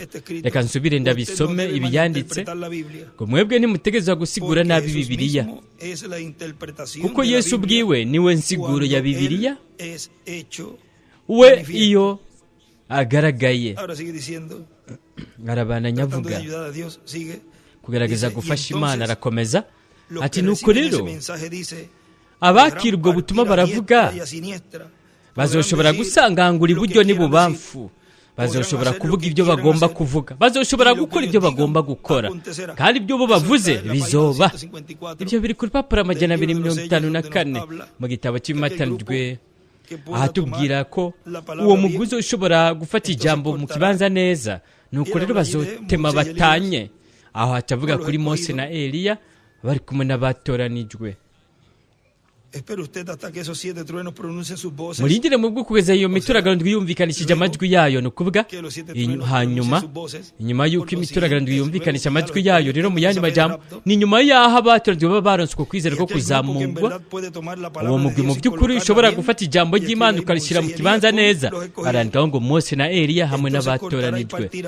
Abo bazotema basangangure, bazoshobora gukinga ijuru, bazoshobora gukora ibi canke biriya canke bibahimbaye. Arandika ko ngaho Ibyahishuwe 11 na 19. Ubukozi bwa Mose na Eliya ni Ibyahishuwe 19, n'ugendera ku ifarasi yera yo mu Byahishuwe 19 ari umwami mu kuza kwiwe. Ariko igihe umwami wacu azoserukira ku isi, azoza ariko agendera ku ifarasi yera nk'urubura, kandi azoba ari Emanueli mu mwuzure, ijambo ry'Imana ryambaye umubiri mu muntu. Papura 256, igitabo cy'ibimatanijwe. Arabana nyavuga hano ati, nuko rero ikingirakamaro cyane muri byose ni ubutumwa bw'imituragaro ndwi. Ubutumwa bw'ibihendwi by'ishengero yabaye imituragaro ndwi yumvikanishije amajwi yayo biciye muri umwe mu izo ntumwa, umuturagaro umwe. Ariko ubuho ngaha izo bari imituragaro ndwi mu ntumwa imwe. Hariya yabaye imituragaro indwi mu ntumwa indwi. Aha izo bari imituragaro indwi mu ntumwa imwe rudende, mu mumarayika w'inkomezi, mu ntara yo mu muryango wa Yuda, mu mwami mu kuza kwe kwa kabiri, nk'uko biri mu rutonde rw'ukuza kwe kwa kabiri. Papura 466, aho niho hatwereka 466 donde nos dice 466, ahatubwira hati, umurongo ahatangura avuga ati, rero kubera iki tubandanye tuvyerekana. Iri niryo banga atamuntu n'umwe arizi. Yohana yarabujijwe kuryandika no kurimenya ko n'ikimenyetso. Kubera iki? Ngiri riri hano. Nta gikorane na kimwe cyongeye kubera mu ijuru. Nihongeye kuba gukora igikorane na kimwe mu ijuru mu uwo mwanya w'igihimba cy'isa, kuko igikorwa kiriko kibera ngaha ku isi. Bamwe igihe havuga baravuga ati, oya turarindiriye kwaza kuko ari karakora igikorwa hariya. Ni ukuvuga ni ikibanza cyo kuruka mu buringanire bwa gatandatu, ariko bakamuvuga ngo bakamurugika ngo ari karakorerayo. Hariya mu gihimba cy'isa cy'agacerere ntihakoreka igikorane na kimwe mu ijuru. Ni ngaha ku isi nta gikorane na kimwe cyariko kirabera mu ijuru.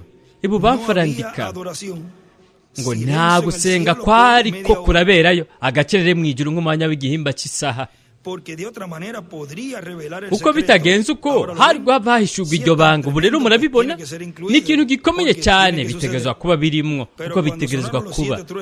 Ariko igihe humvikana imituragaro ndwi, rero mumenye neza, igihe haza abamarayika indwi kugira ngo bavuze inzamba zabo, aho habayeho umuturagaro. Igihe Isirayeli begeranywa, habayeho inzamba.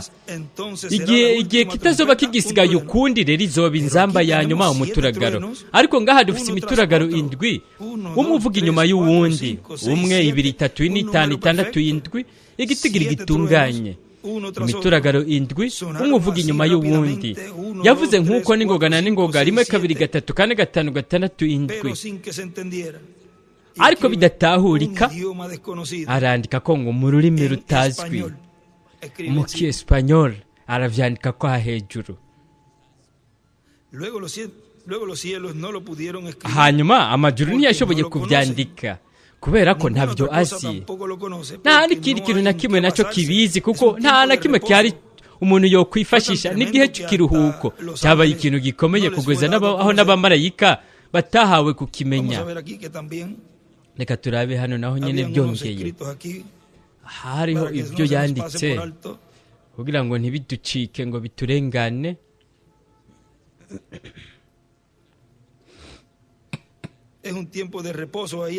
ni igihe cy'ikiruhuko aho iburyo amajya hejuru arandika ko ngo Rusi arindiri aruhutse, ariko bitari ko biratahurika ibubamfu aracapura ku inyenyeri ya Dawidi.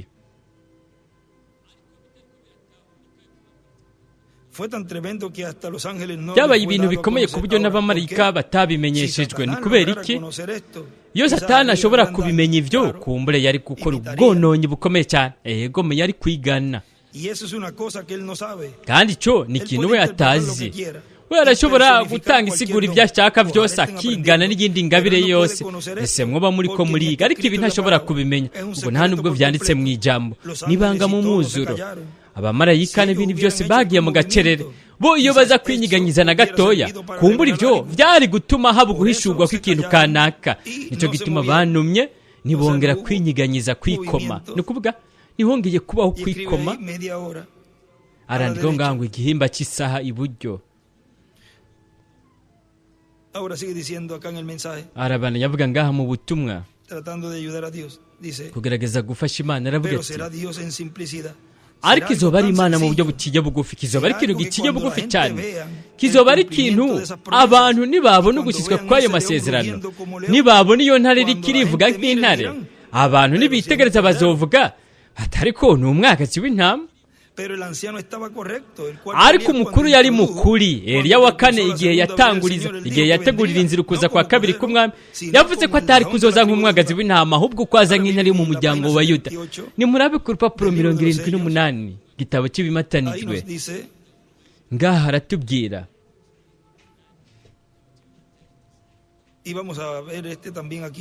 reka turabe no ngaha naho nyene haravuga ati rero we azoza biciye muri Yuda, kandi intare ni ikimenyetso cy'umuryango wa Yuda. arandika ko ngo mu muryango wo mu buseruko, arandika ko ngo nk'intumwa yo mu buseruko, intumwa ku Bayahudi.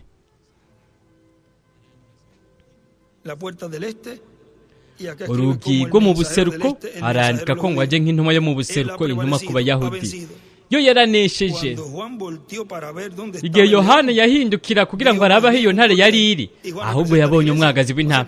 kandi Yohana ashushanya ishengero, ni ukuvuga ishengero igihe rimubonye riravuga riti ariko ati none ko ari umwagazi w'intama. icyo ni ikintu gitangaje, kwitega kubona intare ariko umuntu agasanga ahuye n'umwagazi w'intama. rero umukuru yamwise intare, ariko igihe Yohana yitegereza yabonye umwagazi w'intama wasa n'uwari warishwe uhereye isi itararemwa. mbega umwagazi w'intama wari umeze gute? wari kuravirirana, warakomerekejwe. wari umwagazi w'intama wigeze gukomeretswa, ariko wari muzima ku yindi nshuro, ariko ukivirirana. bantu, mbega ni gute mwoshobora kubona iyo shusho mukaguma mu byaha byanyu? umukuru yaravuze ati intare yaranesheje, intare yo mu muryango wa Yuda. Yohana yaritegereje ngo abone iyo ntare, abona haje umwagazi w'intama uri kurikunkumura, wari kuravirirana, warakomerekejwe, ariko wari wanesheje. byashobora kuboneka ko wari waciye mu rugamba urakomereka, ariko wari muzima bundi bushasha. Yohana ntiyari bwigera abona umwagazi w'intama bwa mbere. ntitubona aho bivugwa. igihe Yohana yitegereza mu bice byose byo mu ijuru ntiyawubonye, ariko yagiye awubona uje kugira urengutse. nimurabe wajya uvuye hehe?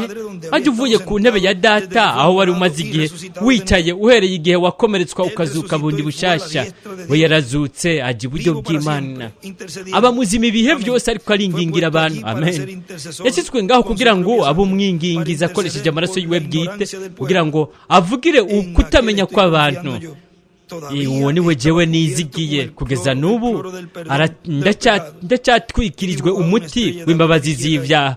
aracapura inyenyeri ya Dawidi bubamfu. amajya hejuru arandika ko ngo intare, agakwego, umwami ahora sigue diciendo aquí, arabananya avuga hano por lo tanto ati nuko rero encontramos que Juan vio un turabona ko cordero, yohana yabonye pero el umwagazi anciano w'intama dijo, "Es un ariko león". umukuru yavuze ati El ni cuarto intare Elías dijo, iryo "Es wa un kane león el que yavuze va a venir.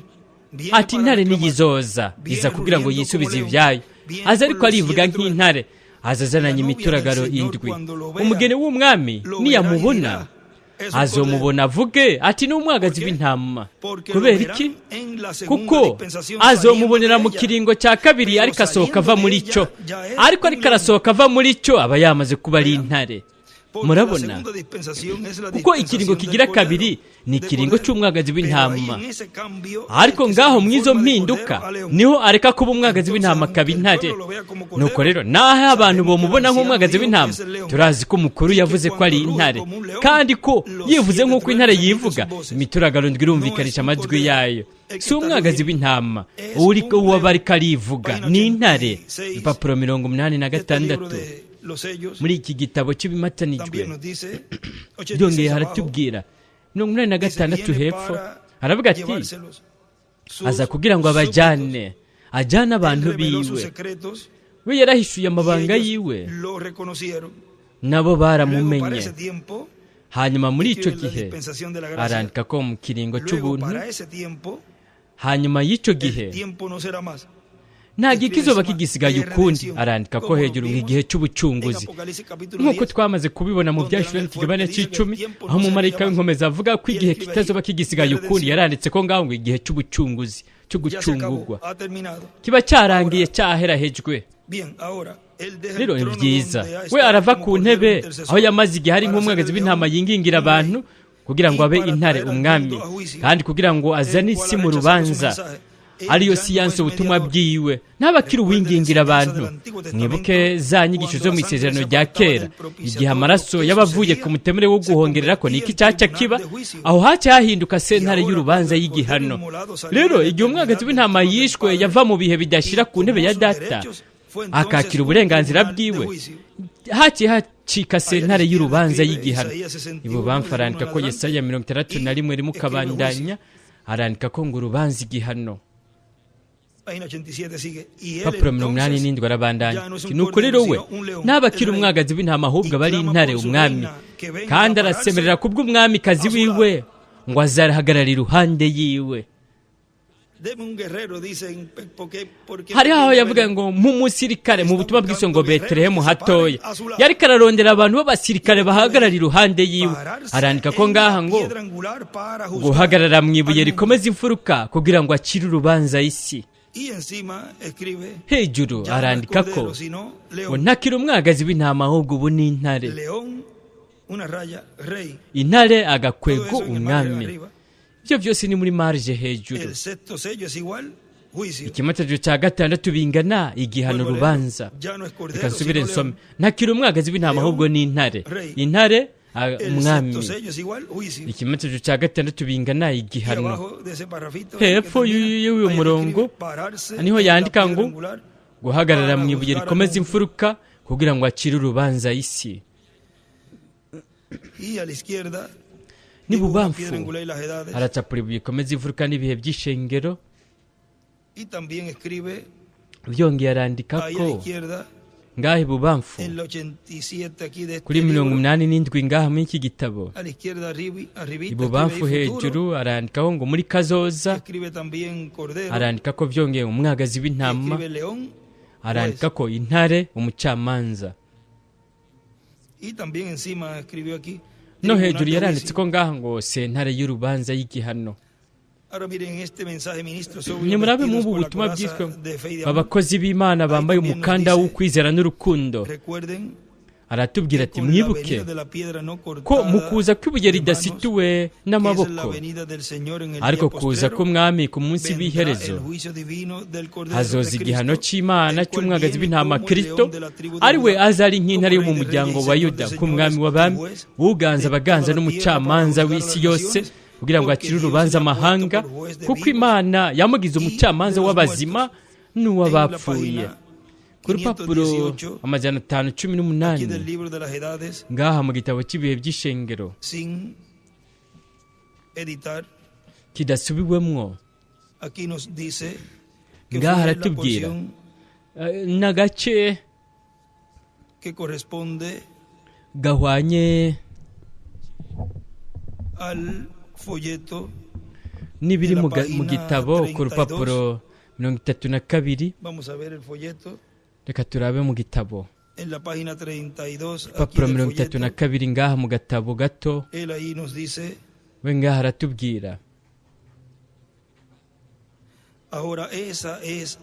rero icyo ni ikindi kintu, ni icyemezo cyerekana ko ishengero riduzwa imbere y'umubabaro mwinshi. Murabona kubera iki?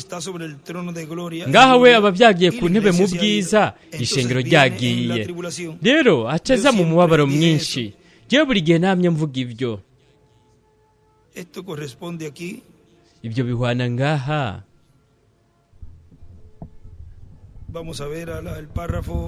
Reka turabe umurongo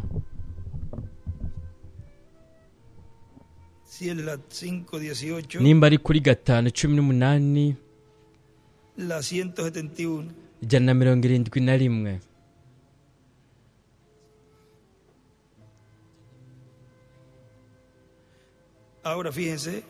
Rero mwitegereze, we yararangije igikorwa cyiwe ku isi, areza ajyana ishengero ryiwe. Hanyuma rero wararungika igihano. Isi yaramwanse, nawe arungika igihano cyiwe. We n'ishengero ryiwe bamaze kugenda mu bwiza, arandikaho ngo kuzamurwa n'urubanza igihano, acapura ibuye rikomeza imfuruka. Arandikaho ngo urubanza igihano ruhonyanganda, abyandika ko iburyo. Yohana hariya mu izinga rya Patimo waronse uguhishurirwa aho ishengero yashushanije ishengero ari ryo riduzwa mu bwiza duguze hano. Mwe mwovuga muti we yashushanije ishengero. Wowe wese yumvira ijambo Yohana yaramushushanije. Arandikaho ngo Yohana bingana ishengero. Aracapura ibuye rikomeza imfuruka n'ibihe by'ishengero, akandika ko hejuru ngo kuzamurwa.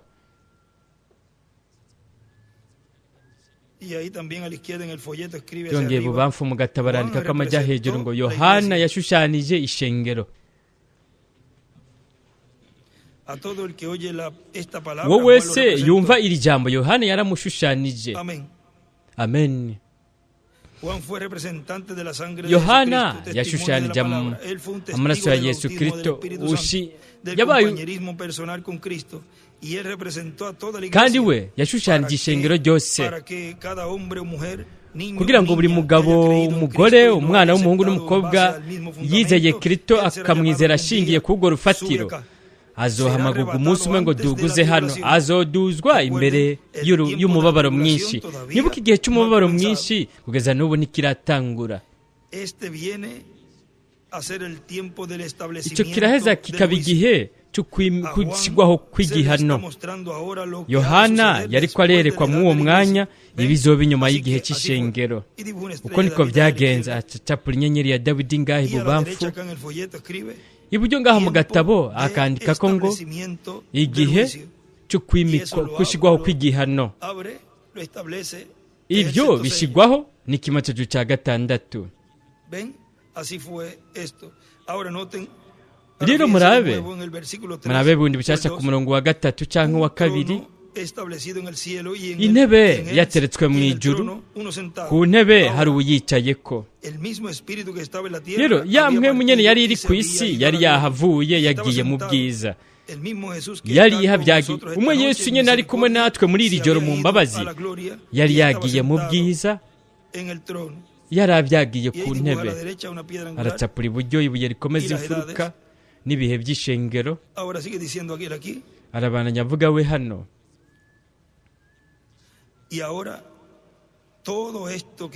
Ati rero ibyo byose bizoba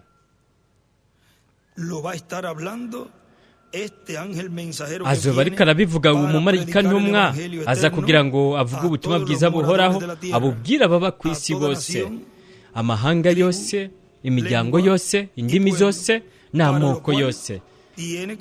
Aricyo gituma ategerezwa kuba ari ku isi. Ntazoba ariko aravuga ubutumwa ari mu bundi buringanire, twebwe ntitube turiko turavyumvira ngaha. Nimurabe ibifoboye kurusha aha reka nsubire ndabisome.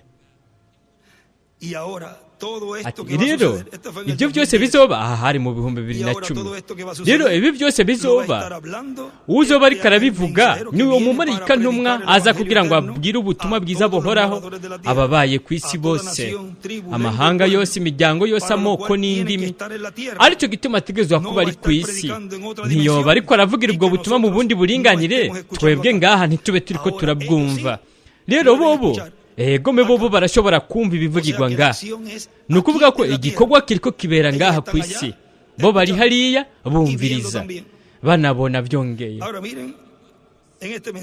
nimurabe mw'ubu butumwa mu majambo yatangiye ku kibuga cy'ihema mu 2013, yaratubwiye ati ukwizera ko kuzamurwa ni isezerano kuri abo bose bazohindurwa. ijwi rirenga ry'inzamba, inzamba y'iherezo, ibyo byose ni isezerano ku bazohindurwa, no ku bamaze gupfa bazozukira mu mibiri hawe ubwiza. mbere n'ihema rinini katedrale ni isezerano ku bazohindurwa. mbega ni byabande gushyitswa ku ihema rinini katedrale, ni ibyacu twebwe bazohindurwa. ni isezerano ku bazoba bicaye ngaho bariko barahakirira ijambo, bariko barakira imigisha yose Imana izosuka muri iyo ntambuko. mbega ni ryabande? mbega ni ku bazoba bicaye hehe? imuhire wabo? oya, ngaha nyene abazoba bicaye ngaha mw'ihema rinini katedrale bariko barumviriza bakira imigisha y'umumarayika w'inkomezi ariko aratuzanira gutya ibanga ry'ikimatanirwe cy'indwi, ariyo arimo ituraga ririko iravugwa. murabona byose biricishije bugufi, biroroshe. ku bazoba bicaye ngaho bariko barakira ijambo, we yaratubonye twebwe. we data Branamu igihe umumarayika yamujyana akamwimura, we yarabonye kimwe mu ibyo bikorane. kandi mwebwe mutegerezwa kwiyumva mwo kwirata munezerejwe nuko we yababonye mwebwe. ni ukuvuga hamwe n'ibyo bitwereka ko abantu bose bari hariya mu buringane bwa gatandatu bariko barababona mwebwe nanje. ni ukuvuga ko mwebwe muri jambo ririko rirashitswa, kuko nimba yavuze ko byari kubera umugisha ku bazoba bicaye ngaha, uyu munsi wewe ukaba wicaye ngaha, n'abicaye mu bindi bihugu bariko barabona iritumatumanako nabo nyene.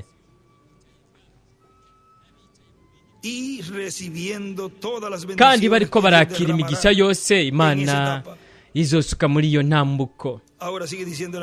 arabandanya avuga we hano, reka nsubire bundi bushasha mu butumwa bw'iswe ngo abakozi b'Imana b'incabwenge bambaye umukanda w'urukundo no kwizera.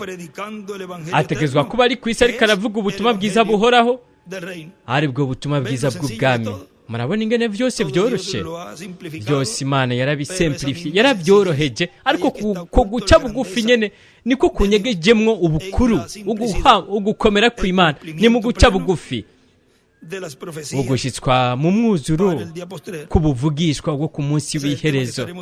icyo nicyo kigwa tugira turabe kandi twumvirize. kandi turasabye Imana ngo vuba yimike ubwa bwami, kugira ngo vuba ibe iganje mu kimpumbi n'ibihe bidashira, gutyo tube twuzuye mpwemu yera, twuzuye urukundo rw'Imana mu buzima bwacu. hariho indirimbo twaririmbiye hariya no muri Brazil, twuzuye mpwemu yera. turashobora kuririmba iyo ndirimbo. nimba wa mwigeme Eliena Mariera yoshobora gutambuka adufasha duherekeze muri iyo ndirimbo hamwe na Joseph Vigermo, duheze turirimba iyo ndirimbo.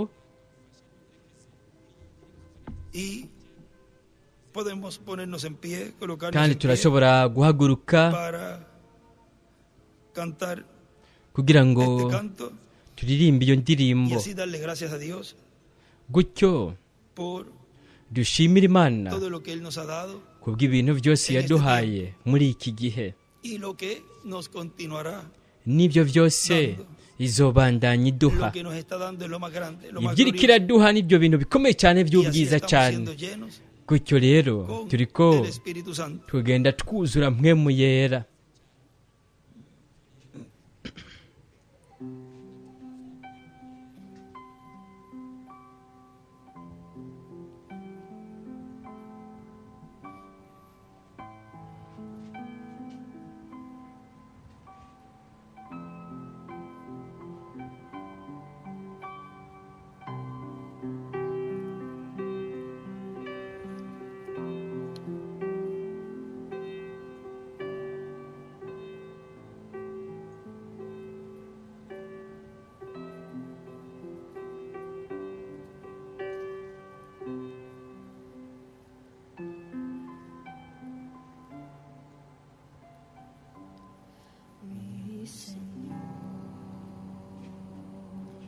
Mwami wanje,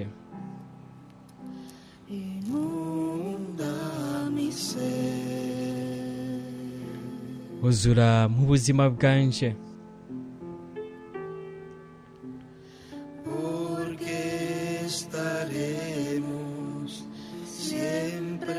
kuko ibihe byose tuzama twunze ubumwe na marayika wawe.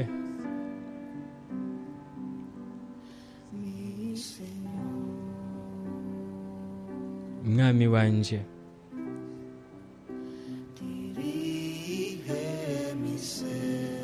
uyobora ubuzima bwanje,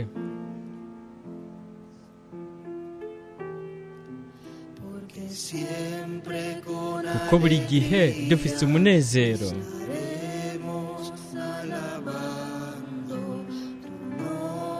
tuzama turiko dushemagiza izina ryawe.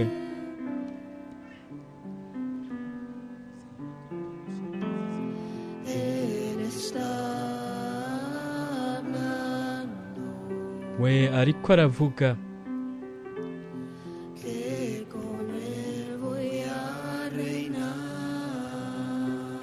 ariko aravuga ko nzoganzanya nawe.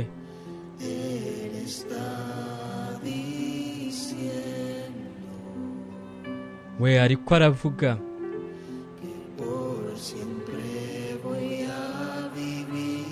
avuga ko nzobaho ibihe bidashira.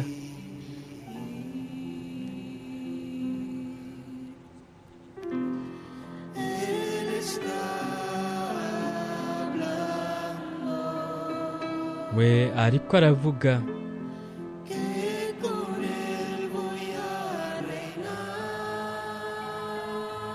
avuga ko nzoganzanya nawe.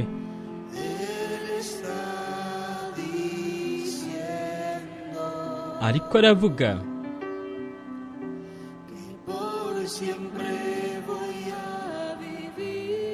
ko nzobaho ibihe byose.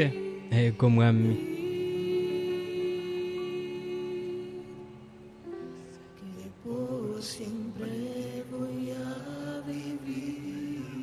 ko nzobaho ibihe bidashira. Wowe uzi kuzobaho ukabaho ibihe bidashira. Ibyo ni nka injection, ni nk'urushinge umuntu aba atewe ati nzobaho ibihe bidashira, nzobaho ibihe bidashira mfise wa mubiri uhoraho uhawe ubwiza wowe wasezeranye kuzompa. Nuko rero ubuzima bwanjye burafise insiguro, ubuzima bwanjye burafise insiguro Mwami, kuko nzobaho ibihe bidashira ndi kumwe nawe. Nimurabe mw'ubu butumwa bwitwa ngo ndarega ururunganwe canke ukuregwa. Aravuga ati rero Mwami, bashimangire mw'uyu mwanya nyene mu gihe ndi imbere y'intebe yawe. Fata umwe wese muri aba bantu, oh Mwami, fata isi ije hanze yacu. Nyakira jewe Mwami mu gihe turi mw'uku kugaragara kwawe. Fata ijambo ushike mu mitima yacu, ibi muvyinjize mu mitima neza. Mana, sohora isi n'ibyo kwitwararika ibyo mu isi muri twebwe mwaka kanya nyene. wemere tuba abakristo bakwiyegereje mana, tuba abantu buzuye urukundo b'imitima myiza kandi biyoroheje, bariko barama ivyamwa vya mpwemu. Urabikoraga mwami, turi imbere y'intebe yawe. Icyaha cyaraducafuje umwe wese muri twebwe, ariko amaraso yawe arashobora kukizimanganya tugasigara twera nk'urubura. Vyemereye mu gihe tukurindiriye, twakire, turi abawe. Ubuzima bwacu turabukwereje. Ca mu mutima wanje mwami, ndabona amafuti yanje yose, ndabona ukwihenda. Mana, guhera mu uyu mwanya ndiko ndagerageza kubaho neza cyane nshoboye kugira ngo ndagufashe. Ndakumva kweza ubuzima bwanjye bundi bushasha ku bwawe muri iki gitondo. Inyuma yo kuzana uku kuregwa, ndega bagenzi banje bo muri ekleziya hariya hanze, maze kwigisha ibyo bintu bikomakomeye bigumye, ariko mwami nabikoze biciye mu guhumekerwa nawe. Ndumva yuko we wambariye ko ndabikora. Rero biri hanze y'ibitugu vyanjye, sije ndavyikoreye ku bitugu. Jewe ndanezerejwe cyane nuko bitakiri ku bitugu vyanjye. Wemere bikore kuri bo ibyo bagomba gukora. Data, ndinginze bo bavyemere. Ndakwinginze ukize buri umwe wese mwami. Wemere haze ikanguro nyaryo, ububasha bukomeye buze kwishengero neza neza imbere y'uko ikanguro rihera. Ntibigoye kwinginga dusaba ibyo, kuko wewe warabisezeranye. Mwami, turiko turarondeza dushakashakisha ugukwegwa kwa gatatu. Turazi ko kuzokora ibintu bikomakomeye hagati muri twebwe, kandi kubikoresheje twebwe nyene. Mbega uko gukwegwa gatatu ni kwamaze kuba kuri ko kurabikora. Imigisha ikomakomeye isukwa ku ihanga ryayo, yegome cyane. Ndu wawe mwami, nishize kuri iki gicaniro nejejwe nk'uko ndabishoboye. Kura isi muri jewe mwami, nkuramwo ibintu byose by'akanya gato.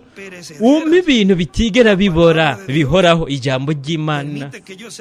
Wemere mbe umuntu ashoboye kubaho bwa buzima mu buryo bwuzuye, kugeza aho ijambo riba riri muri jewe, nanjye ndi mu ijambo. Aho rero niho mwebwe muzoshobora gukoresha ijambo neza. Uvyemere mwami. Wemere namba sinigeze ndabigarukamwo, nukuvuga nsohoke ndabivemwo. Wemere jewe nyoboke inkota y'umwami, ndayifate nshikamye, ndayigumye, ndayigumije. Arandikaho ngaha ngo inkota y'umwami.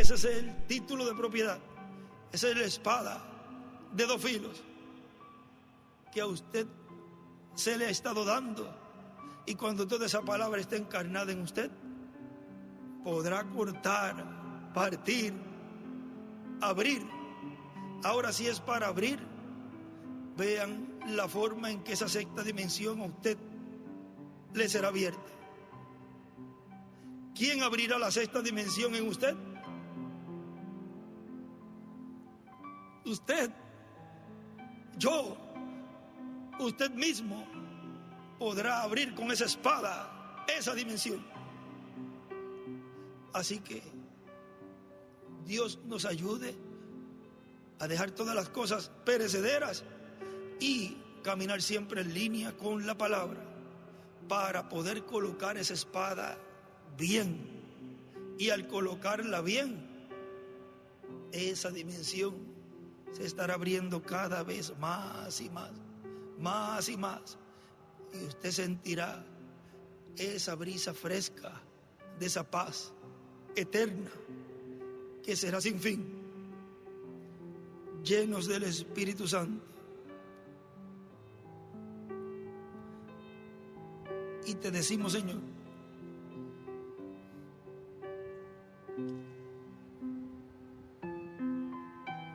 con todo nuestro corazón, así te decimos, Señor. Oh, Padre. nuko turakubwiye mwami,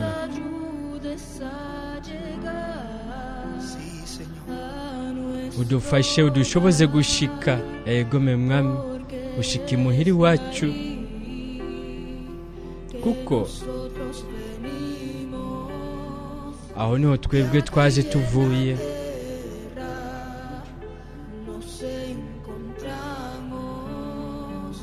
kandi turi ngaha ku isi ntidukekeranya, turazi ko umunsi umwe dusubira imuhira iwacu. Mbega ingene ari umutekano, nta n'umwe azoshobora kudukura mu kiganza cya data.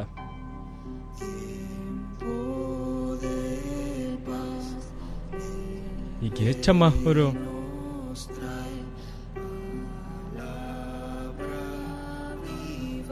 umwami aratuzaniye ijambo rizima rizoturaga mu mwuzuro, isoko ry'umuco, Yosefu wacu,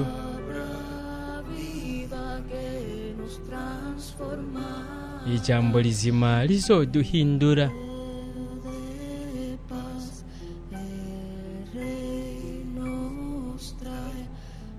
Igihe cy'amahoro, umwami atuzaniye ijambo rizima rizoturaga mu mwuzuro, isoko ry'umuco, Yosefu wacu.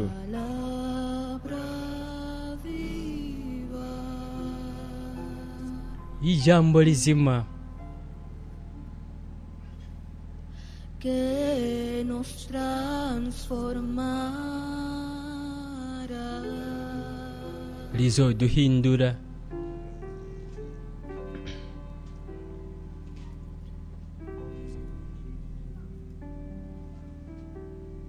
En una actividad así, mu gikorane kimeze nk'uku, el reverendo William Branham vio, niho Revera William Branham yabonye, kandi avuga ko vyose vyari ko biba mu buryo butuje bwo mu mutuzo, mu buryo butekanye. Avuga ati bubashe batekereje, kandi yarabonye ingene mpwemu yera yariko arakora muri ico gikorane. Rero kugira ngo ico gikorane tukigereko, ni murabe ingene turiko dutera tukiganamwo, kuko dutegerezwa kuba neza neza tumeze nk'uko we yabonye ihanga rimeze. Nuko rero turiko tugenda neza, turi mu nzira nyayo, kuko turi muri uku gukwirwa kwa gatatu. Turiko dushitse ubuvugishwa, mwebwe nanje, ugushitswa mu mwuzuro, kubuvugishwa ku munsi w'iherezo. Uyu munsi ni umunsi aho twashikije, kandi turiko turashitse ubwo buvugishwa. Ibi birenganye bimaze kuba amateka kahise. Mu minota y'imbere tuzakugenda dushitsa ibikurikira. Uko rero niko hateye hakurikira n'ico gikorane, hanyuma turaja mu zindi ntambuko mu kindi gice. Ariko mu mwanya ihanga ryari rimaze kuba riri ku rutonde, ryari riri ku murongo. Imana itwemerere kuba turi ku murongo vuba, neza neza nk'uko we yabibonye. Kandi nimba ari byo guhera n'ubu, bibe byaramaze kuba, kuko icyo twifuza ni uko wewe woshitsa vuba ibyasezeranywe ko bigiye kuzoshikizwa hagati mu ishengero, kuko igihe ihanga riba ryamaze kuba riri ku murongo kandi bari mu bumwe mu mwuzuro, nuko rero hazoba ibintu bikomakomeye. Ari byo ari yazuka ati nimurabe ingene rica riba. Kandi murabona we aho avuga ko yaciye yururuka, we yavuze gusa ako kantu gusa ati narurukiye ngaho n'umumarayika nawe nyene hanyuma aramanuka. Rero we ariko aradutegura kubw'ivyo bintu byose bikomakomeye,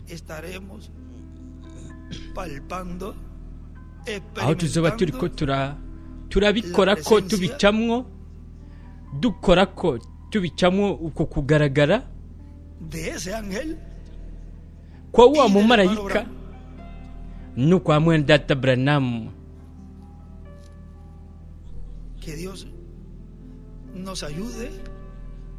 Ese Imana yodufasha,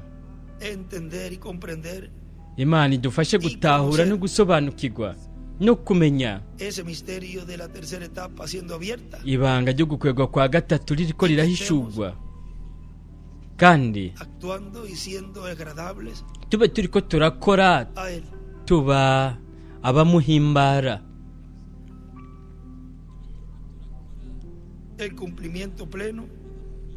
Ugushitswa mu mwuzuro kubuvugishwa ku munsi w'iherezo.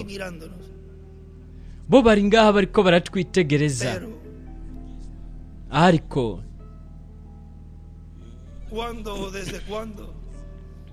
ni guhera ryari aho bazoba bamaze kuba bari kumwe natwe? Mwibuke ko iyo mibiri yabo irashobora kugaragara ikongera ikanazimangana. Bari mu buringanire bwo kwihuta n'ingoga cyane. Ivyo vyizuka bibaye nk'uko yavuze ati murabe ingene haca haba. Nukuvuga ko ntibizodutangaza ibintu byinshi, kuko twagiye tuza turabivuga. Ugushitswa mu mwuzuro kubuvugishwa ku munsi w'iherezo.